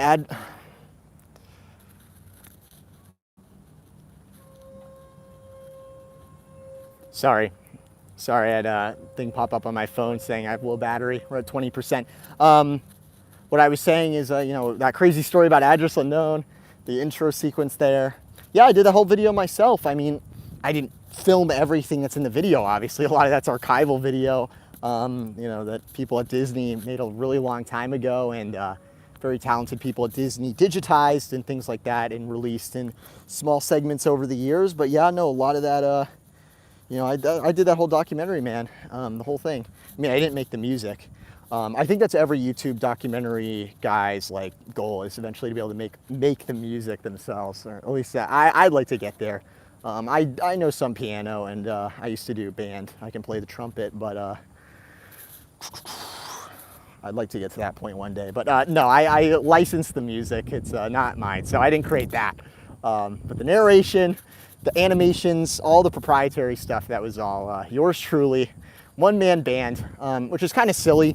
You know, when I was younger, I used to be really proud of that. I did everything myself. You know, there is definitely an argument to having a team, because then you can make more content and you can make it faster. And having a lot of people involved, you know, you can get more ideas thrown around, higher quality product even perhaps. But I'm also a very big believer in having like a singular vision, a singular visionary with primary control over a project, because I think that's how you get really good stuff.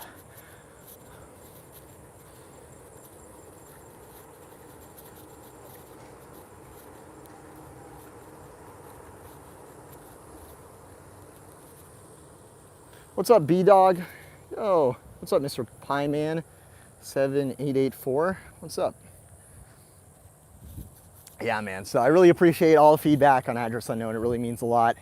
And we'll see what happens with Disney, man. We got an earnings report coming up. I'll be covering that on Mickey Views. Any news that breaks, I'm around. I'm going to be working on this next Address Unknown video, and if there's anything interesting to talk about, I'll be sure to get on it. We do have stuff going on that I need to cover with Epic Universe, which Universal's working on. That's of obvious interest to Walt Disney World people, because that's what the competitor's up to. So Disney's definitely watching that, whether they want to pretend they are or aren't.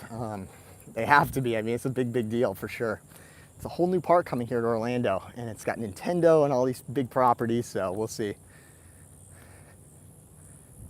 Jackie says maybe Mickey Views needs their own CV Wood. What do you mean? I am. What do you mean? I am the CV Wood of Mickey Views. People would say I'm the Walt of Mickey Views. Maybe a little both. I haven't set anything on fire though, so.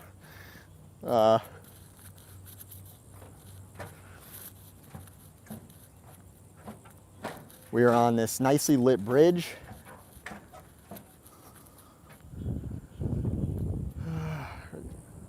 The electrical water pageant floats aren't out. Wait, are they? I don't see them. Huh, interesting.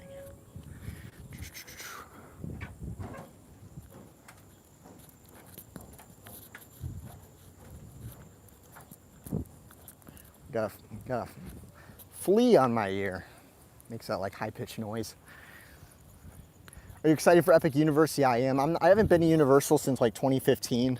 I don't want to start coming across like a Universal shill or like, oh, Brayden's been bought out by Universal. I mean, I haven't gone to Universal in forever. I have gone to Universal Studios Hollywood recently. I was out there in March, so I did get some Universal exposure. That park is not very impressive compared to all the stuff Disney has. Even the stuff that we complain about, like the parks that we don't think are meeting up to Disney expectations. I mean, everything Disney has surpasses that in my opinion. Everything, like Walt Disney Studios Park, like everything.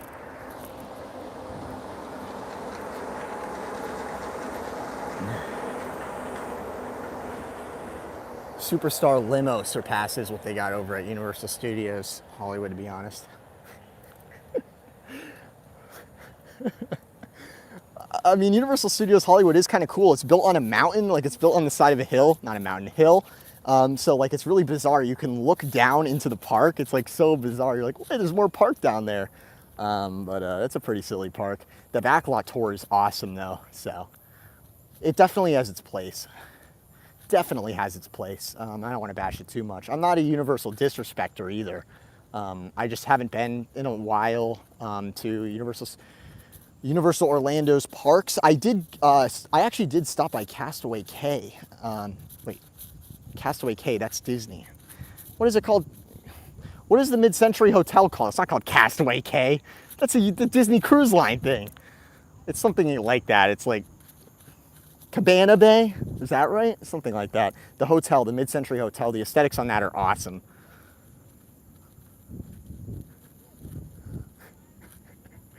Castaway Cay. Cabana Bay. I went to the Cabana Bay Resort just to look at the mid-century aesthetics because one of the worst things that Disney's announced in my time covering it, in my opinion, and this is going to sound dramatic because most people don't care, but when they released like the pictures of the mid-century rooms at the Incredibles rooms, I was really looking forward to those, to be honest, and it was like the worst thing I've ever seen. I mean, some people wouldn't get that. They'd be like, oh, they look fine. But it's like, there's something just off enough with them. Like, it looks like someone tried, but like, it falls so short of the mid-century aesthetic. And it just looks so cheap. It just made me so mad. It's just awful. It's just stickers. It's stickers, and the bed, the like headboard is not mid-century at all. It looks ridiculous.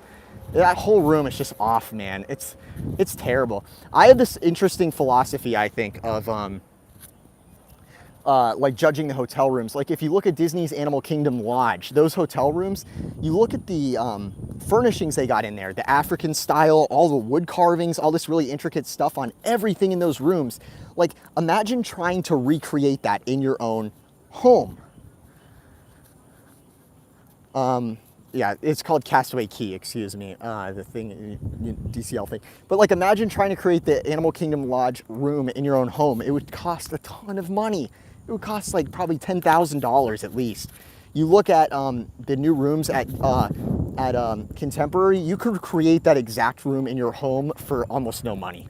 I mean, you could literally just order those stickers. Like like all those character stickers, like those are things that you could just order online. Vinyl stickers and like the most basic looking IKEA furniture known to mankind. You could make that entire room yourself for under $2,000, like less than 3 nights at the hotel room. And I mean, that's a weird metric to judge a hotel room, kind of like over, like, I don't know if that's really a good metric. Obviously, people stay at the Contemporary regardless because of the location, which is a big part of the price, a big part of the value. But those rooms are so uninspiring. And the mid-century aesthetic is one of the greatest aesthetics of all time. And they epically botched it. Like, it's not that hard. So infuriating. So just to like bleach my eyes, I went over to, I was like, I'm going to Universal, man. I'm just gonna go over to Cabana Bay and just walk around. That's what I did, and it was awesome. And I filmed a bunch of stuff in Cabana Bay to like compare them, but it never really had any relevance in a news video. But so sometimes I can be a little overly critical. That might have been a little unhinged, but yeah, I really love the mid-century aesthetic. So when Disney said they were doing mid-century, I was like, that's so awesome. You know, you look at the new Contemporary Resort lobby, and it looks amazing. The lobby on the bottom floor and the new Steakhouse 71. I mean, the lobby is the best part, but like they clearly understand what mid-century is. They did it right in the lobby and with the new restaurant. It's like, why can't you translate that exact same style to the rooms? Give it that classy, expensive, high-end look, which it should have. It's a deluxe resort. It's just so embarrassing. It looks like it just looks like it's like a kid's room or something.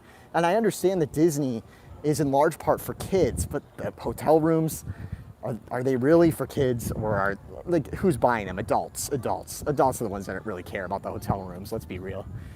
So that's just my opinion on the whole deal, but there's just, and kids respect intricate details and all that sort of stuff just as much as adults do. I mean, are kids really gonna be so amazed by stickers in the in the closet thing? No, they're not gonna even notice that, they don't care. Kids want to go to the park. Kids are like, when do we leave the hotel room? Listen, regardless of how it looks in there, they're like, I want to leave the hotel room.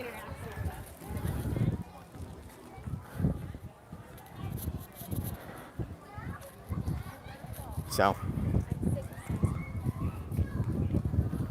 Lori says kids want to swim. Yeah, they just want to go in the pool, exactly. They want to go do stuff.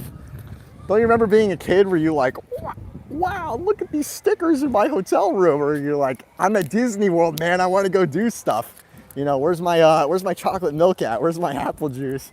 Where's my Sprite? Where's my sugar cookie? You know, let's go do some stuff, man. Let's get sugared up and go have fun at Disney. They're not sitting around the hotel room.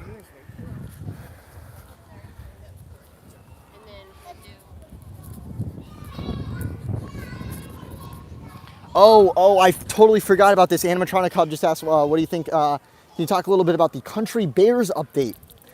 Yeah. I mentioned this on my Twitter. That was another thing. I couldn't remember what else I was missing about what they might announce at D23 in regards to the canceled 50th projects. Another one that Disney wants to do is the Country Bears. I remember hearing years ago, and I can tell you guys this now because it's such an old thing at this point, and I think they still might do this. Disney wanted to update the Country Bears. You know, at one point there was that rumor that WDW News Today broke about the Toy Story marionette show replacing the Country Bears, and Disney Parks blog like went and like criticized them for it, and they're like, that's not true. I think that was true, actually, or something like that. Oh, there's a movie going on over here. 1 second. We're a world of orphans because people couldn't stop fighting over a gem. Want to know why other dragons didn't come back? It's because people don't deserve it. But you can change that. But Susie, I am done trying. Kumara is a fairy tale. The only thing important to know is Anyways, what I was talking about. So I think that the Toy Story marionette thing was real, or something like it was. Disney has wanted to do something new with the Country Bears. They think it's outdated and not inclusive. So anyways, what I have heard, and I think that it deserves an update. I think that Country Bears could definitely use an update and it could be better. I have heard that what they might do is, do you guys remember it used to have like a summer variation at some point, like way back, where like the Country Bears go on vacation? I heard that Disney wants to do that. So keep all the current infrastructure, don't spend a lot of money, but do a script rewrite with new songs, new stuff for the Bears to talk about, basically a new script, a new show, where they are on vacation at Walt Disney World. So a very meta type thing where, you know, they're talking about the Haunted Mansion and, you know, other stuff like that. That's what I've heard. That'd be pretty cool. Let me check my battery life. Okay, we're so good. So that's what I've heard. Yep, Country Bear Vacation Hoedown. Yeah, that might come back for real. And that sounds like something that could happen too. You know what I mean? Like, it's just a script rewrite. So it you know, it hits out a lot of birds with one stone there, because, you know, if Disney thinks that the show is culturally outdated or whatever, and they just want to put in more, you know, updates, some more enhancements to existing existing Magic Kingdom attractions. They were supposed to do these updates for the 50th anniversary. Think about it. That would be perfect for them to do for the 100th. That would be another thing. So you add effects at Big Thunder, you do the Hatbox Ghost, you do the Country Bear Jamboree, script rewrite, Vacation Hoedown, some amalgamation of these things that I'm talking about that Disney's already developed in the past. You put these in, they're not super expensive, but they're, you know, expensive enough where Disney has to really commit to it. And they're like, okay, this is what we're gonna do. And they announce it at D23. The fans really like it. These are cool updates. And the Hatbox Ghost one will definitely drive some sort of attendance. I think actually the benefit with the Hatbox Ghost is merchandise, obviously, and it has a movie tie-in. So there's a lot sort of like coming together at the right moments here to make these updates happen, I think. So we could hear something about one of these at the D23 Expo. I kind of doubt that we're going to hear all these. Like, maybe we don't get the Big Thunder update, or, you know, like, but some combination of these I think they will announce. So Hatbox, Country Bears update, Big Thunder Mountain, Disney characters It's a Small World, Walt hologram Carousel Progress, maybe Mary Poppins. They're going to say that the Play Pavilion's still happening.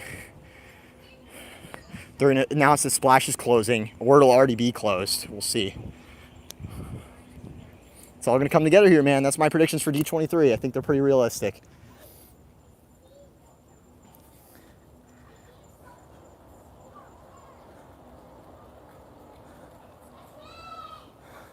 Sean, thank you so much for the super chat. Always enjoy the content. Heading to Epcot for the day tomorrow. From New Jersey, love that park. Yeah, I hope you have a great time at Epcot. That's so awesome. Thank you so much for the super chat, the big super chat. It means a lot. So, yeah, let me know what you guys think about that news. I think that'd be really cool. Candid thoughts on the Poly Tower and the lack of theming. Yeah, I talked about that at the beginning. I showed the site. We're actually going to walk past it here in a second. It's just like a total disaster, man.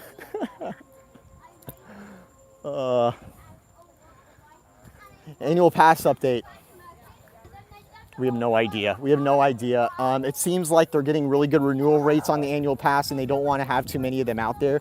Disney needs annual passes here at Walt Disney World because the annual pass holders spend a lot of money for the festivals at Epcot and things like that. So there's a financial argument for why Disney needs pass holders and locals to have cheap access to the parks, but they don't need that many people to have cheap access to the park. So they're just restricting it by not allowing too many people to buy it. Another way that they could make the annual pass available again is just by doubling the price or something insane like that, and then they would never have to get rid of the annual pass sale because way less people would buy it because it'd be so expensive. So that's something else that they could do theoretically. But as of right now, I think that Disney is just not going to do much annual pass sales. I think it'll be like a once a year thing, man. Until and they're going to hike up the price. You know they are. They need to keep hiking up the price until like people just stop buying it. You know, they need to find where that price is, because I think it's ridiculous how you can't buy it. People are like, oh, can I buy an annual pass? And Disney's like, no. But then if Disney raises the price and they can keep it on sale year round and it's just harder to get, then people are going to complain that it's too expensive. So Disney's in a total catch-22 there. So that's one thing where, you know, we always talk about, oh, Disney costs too much, they're pricing people out. I mean, that's one area where it's like, I get why it's expensive. In fact, it should be more expensive. And obviously Disney's scared to make it more expensive, so they're just like, we just won't sell it. Jen said, I'm not renewing mine. All right, wow. Yeah, Bob Gurley got a tattoo. Yeah, I saw that. Matthew says, how old are you? I just turned 23 very recently. TiVo Mike with the super chat. I don't see the fireworks yet. TiVo Mike with the super chat. I'll be staying at the Polynesian September 3rd through the 10th. Do you think that they're doing construction already, or is that planned for later this year? Well, I'm walking past the construction site right now, and there's no activity here currently. There's not even any construction vehicles or anything like that. It's just a big empty deal. Nothing much going on, just a big dirt patch. It is what it is, I guess. It's hard to really see. We have a monorail going by here, but yeah, it's really hard to see. TiVo Mike, I'll be staying at the Polynesian. Awesome, thank you for the super chat. Yeah, here is the Polynesian. Here is your future destination. Awesome, awesome, awesome. Should have the fireworks starting here. Okay, here we got a work light. Here we got a work light on over here. This might just be for lighting of the guest pathway though, because they knocked out the lights over here because it's in the walls now, so I don't think that's has any relevance to the work that they're doing actually. We got people out here on the beach waiting for the fireworks to start. I briefly saw fireworks above the building here from Harmonious, but it was extreme. It was like just the top of the fireworks. You couldn't really see it. We should be getting close here. I can hear the Harmonious fireworks. We'll loop around to the main beach here since we have a little bit more time. We'll see how the crowds are. Whoa. Sponsored by iPhone? Sponsored by iPhone. Whoop, whoop, whoop. Whoa. Look at this. Look at this cutting edge iPhone technology. Oh, there it goes. Resort TV1, Josh is at the Magic Kingdom. Yeah, I wanted to run into him, but he was like going on, he was literally the opposite side of the park at all times. When we were streaming, we were going in the same direction around. My family and I will be there tomorrow till Friday, says John. Thank you so much for the super chat. That's awesome. I hope you have a great time. Samuel, thank you for the super chat. Would Eisner be okay with the current park strategy? I don't know. I think that Iger was a little bit more creative on the creative end of things. I think he was more creative on the creative than the current executives. I think he'd be a little bit more hands-on in the creative. I think that he would be a little bit more strict about, I think he'd oversee what they're doing a little bit better than the current executives. I hate to say it, but I mean, people like want to make it like, oh, Bob Chapek and Josh D'Amaro are like doing a bad job. You know, you look at things like the DVC Tower. Honestly, I don't think that Bob Chapek and Josh D'Amaro are really creatively in tune with anything. Like, I don't think they're really being that scrupulous on these projects. I think they're just like deferring and letting, you know, the creatives do the creative stuff, and the results we're seeing are very disappointing. So the fact that they went to Avengers Campus out in Disneyland Paris and rumoredly did not like what they saw is hopefully an indication to them, hey, we need to pay more attention. We need to pay more attention to what's going on at our theme parks creatively, because financially they're doing well. You know, obviously Bob Chapek and Josh are pretty smart, very smart, I would say, on the financial end of things. I think they've done a pretty good job on the financial ends of things, getting the money up, getting through COVID here. Oh, I said I said COVID, damn. You're not supposed to say that on here. For some reason, the algorithm doesn't like that. But anyways, dang it. What was I saying? Yeah, so I think that, you know, Josh and Chapek, I think that they are very focused on the financials, and I think that they went out to Disneyland Paris and said, what the heck's going on, man? So hopefully that's a good indication that they're going to be more hands-on and a little bit more scrupulous with what creative's doing, and hopefully they give the creatives more money so we can get better stuff, more stuff, higher budget stuff, so the creatives can do more, because the creatives are quite restricted too in terms of what they can do. Thank you for the super chat, Coach. The only D23 announcement that matters is Happily Ever After coming back. I hope that happens. I do think that we're gonna hear something about an update of some kind to Enchantment, whether that's a new show, whether that's some sort of enhancement to the current show, or whether that's just reverting back to Happily Ever After. We will see, but they never released farewell merchandise for Happily Ever After, so Disney hedged their bet here. But I've heard from some people inside the company that like they don't think that's going to happen. Not necessarily that the people inside the company know for sure, the ones I was talking to, but a lot of them seem to think it'd be more likely Disney does a new show or some sort of enhancement to the current show to try to improve the show so it gets better guest ratings, but we will see. I really hope that we see that all come back. Isn't the Polynesian awesome, man? This is just like the best Disney stuff ever. Enchantment's not a good show. Yeah, I'm not a big fan of it. I think people are kind of overly critical of it a little bit, but I'm not really like I'm not like a Magic Kingdom fireworks guy too much. I mean, I like them, but you know me, I'm like Epcot's where I really get really crazy about it. So I totally get it, you know. How a lot of people are with Enchantment is how I am with Harmonious, because that Illuminations was what I was most invested in. Other people, they were very invested in Happily Ever After. And personally, I think Happily Ever After is one of the best fireworks shows Disney's ever done. And I think it was a big mistake getting rid of it as soon as they did. It was always intended to be a temporary show. So I think from Disney's perspective, it was like, all right, time to put in the new long-term show. And it just didn't end up how they thought it was. We found the crowds.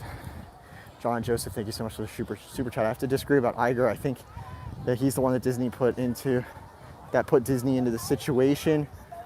Oh no, he did. No, he totally did. I totally agree with you, John. I don't think I ever said anything otherwise. Yeah, no, Iger is why Disney is in their current situation for sure. He over leveraged the company. He bought Fox at a terrible time, which incurred a ton of debt on the company, and they've been paying for it ever since. Look at this crowd, you guys. This isn't really the best spot, but whoa, look at that island. I should go back towards the marina, probably. Let me check my battery. All right, we're at 11%.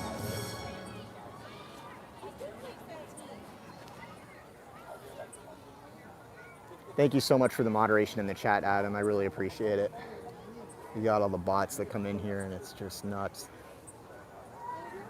Sponsored by iPhone, by the way. Sponsored by the newest, greatest, most expensive iPhone. Look at that. Come on, man. Whoa. Bruh, come on. Hold on. There we go.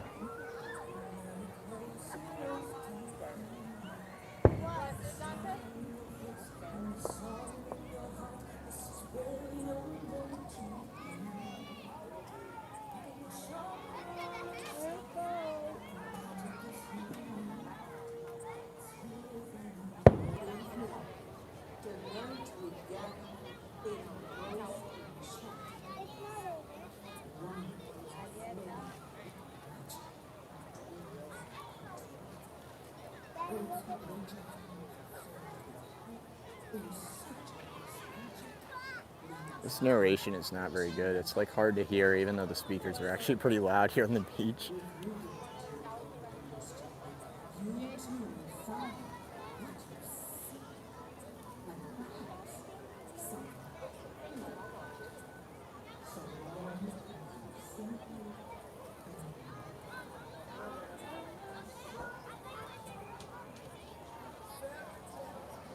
Here's the crowds on Polynesian right now.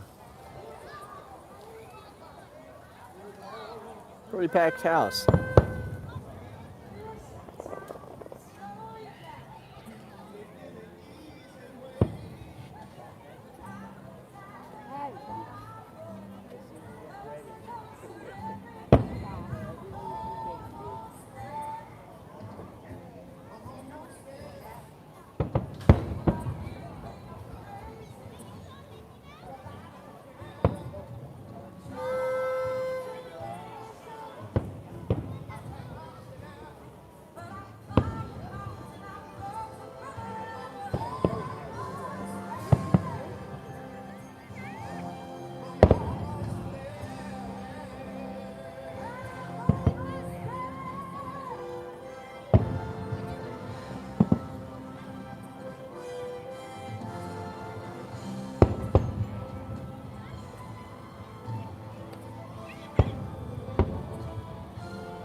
All right, I'm switching out the microphone. I gotta plug in the phone to keep it up.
All right, we're charging, we're good.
It's the zooming in on the YouTube app, which is messing up the focus sometimes.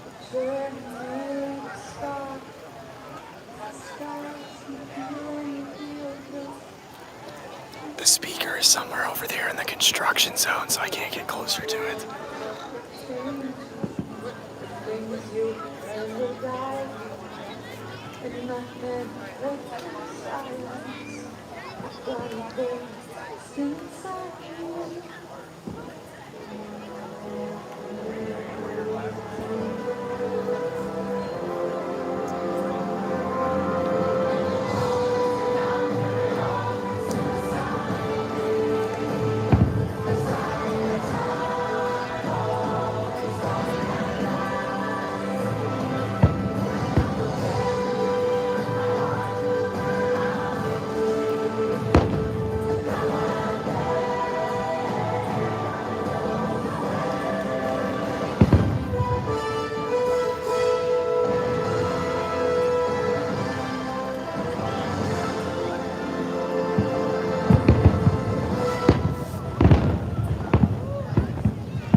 That's an awesome firework. Those willows are the best. They're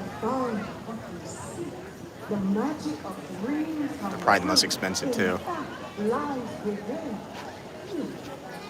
This magical remains a people for those that wish in, gifting every person who walks through these gates this and realize that we have everything we need to make all It is for you are the magic.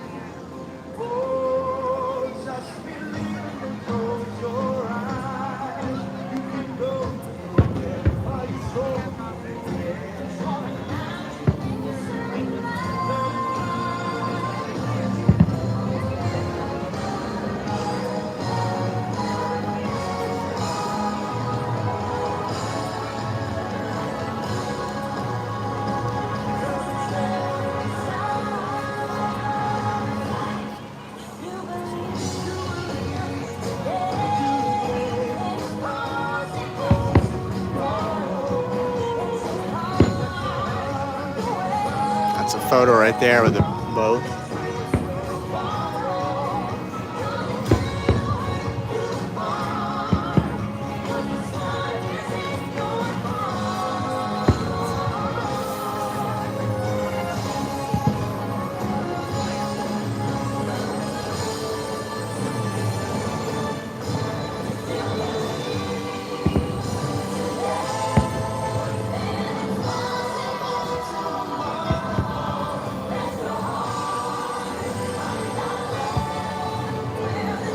Yeah, there's your postcard.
Now, the mad dash begins.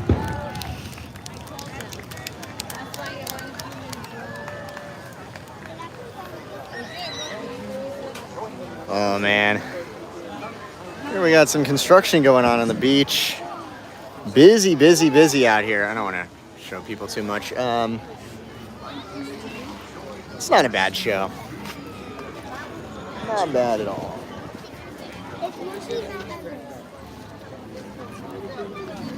The thing with the show is it's just you know, it just doesn't have that same, you know what I mean, as happily ever after. It's missing, you know. Oh, everyone's heading back into the pool. Yo, I could get free pool access right now. The gate's slowly open. Gotta walk through the sand to get out of here. I'm kind of tempted to just let the crowds leave and, you know, just go get a $25 12-ounce Sprite at Captain Cook's, but however much it costs now, $35, whatever a bottle of Sprite is going for these days at Disney. But I think because I'm in such close proximity to the parking lot, I'll be far ahead of the huge Magic Kingdom crowds, which have the buffer with the transportation. Here you can see the club level up there, newly refurbished. These are the club level rooms at the Polynesian. Thank you guys so much for joining me here. Hope you guys enjoyed this stream. It was a mega stream. This is definitely the longest we've ever done. I talked about a lot of stuff. Make sure to go check out our documentary. Link in the description below. A new historical documentary I just posted on the Address Unknown YouTube channel last week. Amazing feedback over there. Be sure to subscribe to that new channel. We'll be doing historical documentaries focused on Disney, as well as some abandoned retail chains that you may or may not be familiar with, as well as some mid-century Americana. Really all stuff that's in the vein of Disney, as well as some very high quality Disney stuff that you would expect to see on Disney Plus, but about topics that perhaps Disney would not want to make a thing about, like the one we just posted about the other creator of Disneyland, CV Wood. I think you guys would really enjoy that. Going through some of the untold story, or lesser told story, of Disneyland's creation, the inception of the Disney park. Some really awesome stuff. I shared some stories during this stream about the production of that, which was pretty insane. There's a lightsaber up there. Awesome stuff. Thank you, Adam, in the chat for moderating this stream. He was fighting a war in the chat throughout tonight against the bots, against the evil robots trying to destroy your mind, trying to get you to click on stuff. So thank you very much to Adam for helping out there. Very good. Very, very good work. And just all the support, all the super chats. I still have some more super chats to go through that we had during the fireworks. There was like a $5 one. So the ones that are larger amounts, they stay on the screen longer. Some of like the $5 ones, they just disappear really fast. So I have to scroll up. We'll find them here. I will get to them here. There's a $5 one. Patrick. Okay, I'll get to Patrick's in a sec, but there's one before that. Oh no, the chat stops. I can't scroll up any further. There was a $5 chat that I missed. I sincerely apologize to that person. I didn't want to talk during the fireworks. But thank you so much for the support. It really means a lot. I apologize for that. Patrick also sent a super chat. Thank you so much for the live stream. Love that it's not scripted and just you being real. Yeah, I know people that like I know people like these a lot. I don't do them enough. It's nice to do them as a rare special treat. I know people like the longer form content. Hold on, I found the cheaper chat. So yeah, it was John. John, I think I remember what you were talking about. You were talking about Bob Iger and some of the stuff that he did. Yeah, no, I agree. I think Bob Iger is overrated. I think that he was good for Disney stock, but insofar as a creative at Disney, not so great. And he never claimed to be really good at that stuff. He was all about deferring decisions, but I think that there was a lot more creative autonomy taken by his predecessors where they were really hands-on with the creative, and I think that's important. We got some great stuff under Bob Iger, don't get me wrong. I'm not talking about acquisitions. I'm talking about stuff at the parks, you know, like Cars Land. That was during Iger's era. The thing that I really don't like with Iger in terms of the parks creative is that he really turned away from the non-IP stuff. You were talking, I think, John, you were talking about how he was belittling Expedition Everest and how, you know, they don't do nondescript rides anymore. Now it's all around synergy and IP. Yeah, that's just ridiculous. And you can really see the behavior change between Iger and Eisner, where Iger comes in and you just see the number of new unique attractions at Disney just drops off a cliff, and it's just literally all just synergy and nothing else. There was synergy under Eisner, but it was a balance. There was no balance under Iger. It's been just all one way since he took over. And, you know, then he really made some some crazy decisions on the way out, which definitely put Chapek in an impossible situation. And now he gets to be on the sidelines and be like, oh, my worst mistake was letting Chapek in there, make it like it's his fault that Disney's been stuck servicing Fox's debt and has been really restricted on where they've been able to put capital investment because of decisions he made. And he gets to sit on the sidelines and say, oh, Bob Chapek is such a mean guy or whatever. It's like, are you kidding me, dude? And the other thing, John, was not sure if you saw my $5 super chat. I did. So thank you so much for the super chat. So I'm not saying Chapek is great either by any means. I'm walking towards the parking lot. Walking towards the Poly parking lot. Supposed to be going towards the TTC. Whoops. Got too far into the rant there. Too passionate about whatever. Yeah, but it's always a mixed bag. I don't want to be like, oh, Iger did a terrible job. He didn't. You know, you just notice that certain people give a lot of credit to certain people and no credit to others. And, you know, they always say, you know, the runners-up don't get a lot of credit, right? So, you know, if Chapek is just like, you know, in an unfortunate situation, he's slightly worse than Iger. You know, people are going to say Iger was great, Chapek was terrible. It's just the way it is, you know. C.V. Wood had so much to do with the creation of the Disney parks, but Walt didn't like him, kicked him out. So it's like C.V. Wood is an evil con man, and Walt Disney had like total claim over, you know, the creation of the parks. And I mean, to a large extent, he did. It was Walt's idea through and through, and I made that very clear in the documentary, link in the description below. But C.V. Wood is an undercredited character for sure, so it's always a little bit more gray area there than what is told in the stories, because people want a good guy and a bad guy. You know, they want a black and white story because it's easier to convey to people, but things aren't always like that, actually, it turns out. So when you have the opportunity to do a little bit more of an in-depth documentary where you do a little bit more research and you really dig into the true nature of what happened and, you know, sort of look at it from each person's perspective, you're able to come up with a more compelling story that tells a tale that really, you know, gives insight into both sides. So I'm really glad I'll be able to do stuff like that on Address Unknown. Very, very exciting stuff. Thank you guys so much for watching this stream. It means so much to me. I'll keep the replay up for a little bit here. So if you want to check it out, be sure to. Yeah, I think it went really well. I think I had some nice little, you know, rants in there, you know, stuff of that nature, and also just some fun. I got the Dole Whip. That was awesome. Met a lot of you guys. I really appreciate all the kind words, all the support on Address Unknown, the people talking about how I try to, you know, sort of balance the criticism with the compliments as far as my Disney coverage is concerned. So I think it's very important to me not to just become like a total cynic, and also not to be a shill. And if Disney just does worse and worse stuff, then yeah, in that case, you can become more cynical. But, you know, where they're doing good stuff, where they're actually trying, you know, I really try to look on the bright side. A lot of people think that Bob Chapek is just running this company into the ground. I don't believe that's true. I think that he wants to bring money into the park, but he has his hands tied because of decisions made by his predecessor, and that continuing here into the future, we'll see more investment go towards the parks, because I believe that Bob Chapek recognizes the growth potential you have with the parks, where it's reliable, solid returns. It's not a risk. It's not like a guess like it is with the studios, where who knows what will happen.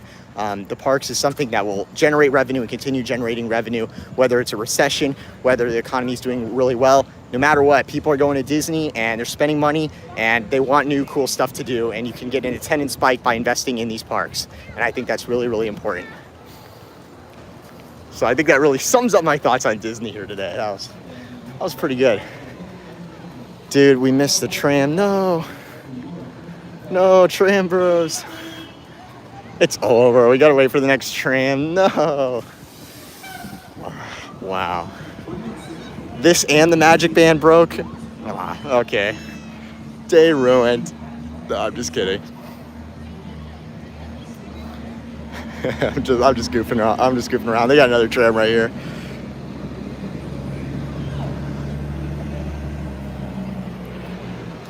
So yeah.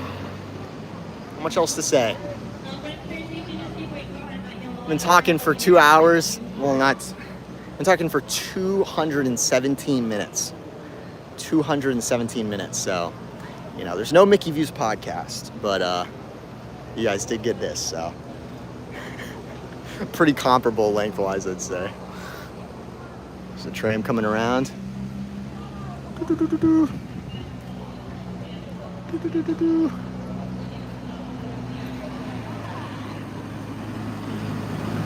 I love the design on this tram. These trams have such a cool design. We got people headed in. Maybe they were supposed to go, maybe they were on the wrong tram. And please let the people on board off before boarding. The people on board, it is now C2X to the driver's left-hand side. If you're looking for the village tram, that's the tram located directly in front of us.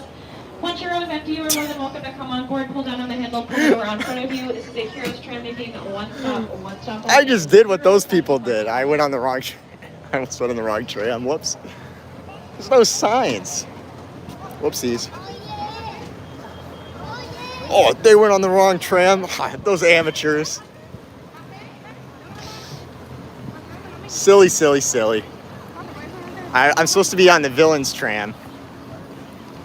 See, there's really no signage. You know, when you're coming from the Polynesian, there's really no signage here telling you what this tram is. I thought the villains was on this side, but I'm actually a noob. I've never been to Disney before, apparently. Dope. And now I have to wait for this tram, I bet. Oh, brother. What a disaster. Yeah, way behind the yellow line. What a classic story. Classic tale. I'm something of a Disney expert. Oh, really? Oh, really? Oh, really? You're such a Disney expert? Oh, really? Oh, really? You're such a Disney expert? Actually, you're not. You almost went on the wrong tram. You also almost went on the Heroes tram. Guess I'm not such a Disney expert. It's all been debunked. Very sad. I can never claim to be a pro Walt Disney World ever again. It's all made up. It's all fabricated. It's over. I almost messed that up. I caught myself though. I didn't actually make the mistake. I almost did. That would have been colossal. Captain Hook and Scar only. Oh, Scar. Okay. Thank you. I'm gonna be real with you guys. I don't know what the name of where I parked is. All right, Captain Hook and Scar. I was villains for sure though.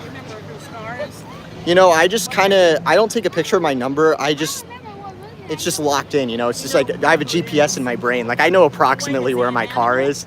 Usually I just walk to the parking lot. That's how it was for 2 years here because they didn't have trams. So I was just like, I know where I came from. I'll just walk back there. But now the trams are back, so it's fun to use the tram. But it's like Scar, Ursula, what are all these things? We got the tram in front. We got the beautiful monorail in back. Monorail coral. Love the design of the trams these days. They did a really nice aesthetic update back in the 2010s. Really nice looking. Wait till they'll let you know. All right, go ahead. On the board today, please make sure you're properly seated, facing forward, no left sitting of any kind except for small children who cannot sit up on their own. I Am Sam says, don't they have that new car locator feature on the My Disney Experience app? Yes, they do. The thing is that most navigation apps, like if you're here on vacation and you have a rental car or whatever, or you're using GPS, like wherever you end your navigation, usually it logs it. I know like Apple Maps and Google Maps do that, so there's already something approximating that in the apps that people already use. But yeah, you could go into the My Disney Experience app and they have a more Disney-specific car locator feature in there now, so you could do that as well.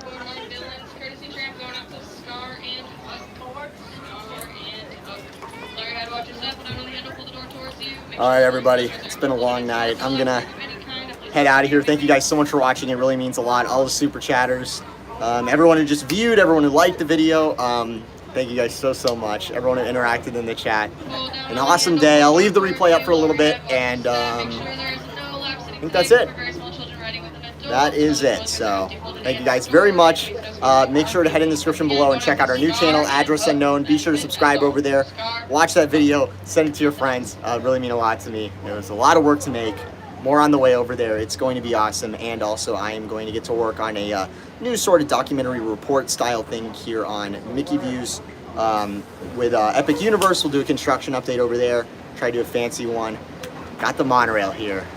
So awesome. So yeah, I think that's pretty much it. It was a long one. We were live for 223 minutes. That's pretty good. So that'll be it for me. Thank you guys so much for watching. I'll talk to you soon. Thank you to everyone in the chat. I'm heading to bed. Have a good Sunday tomorrow. Hope it's a good one. This is Brayden. Check out Address Unknown. Have a magical day. Peace out.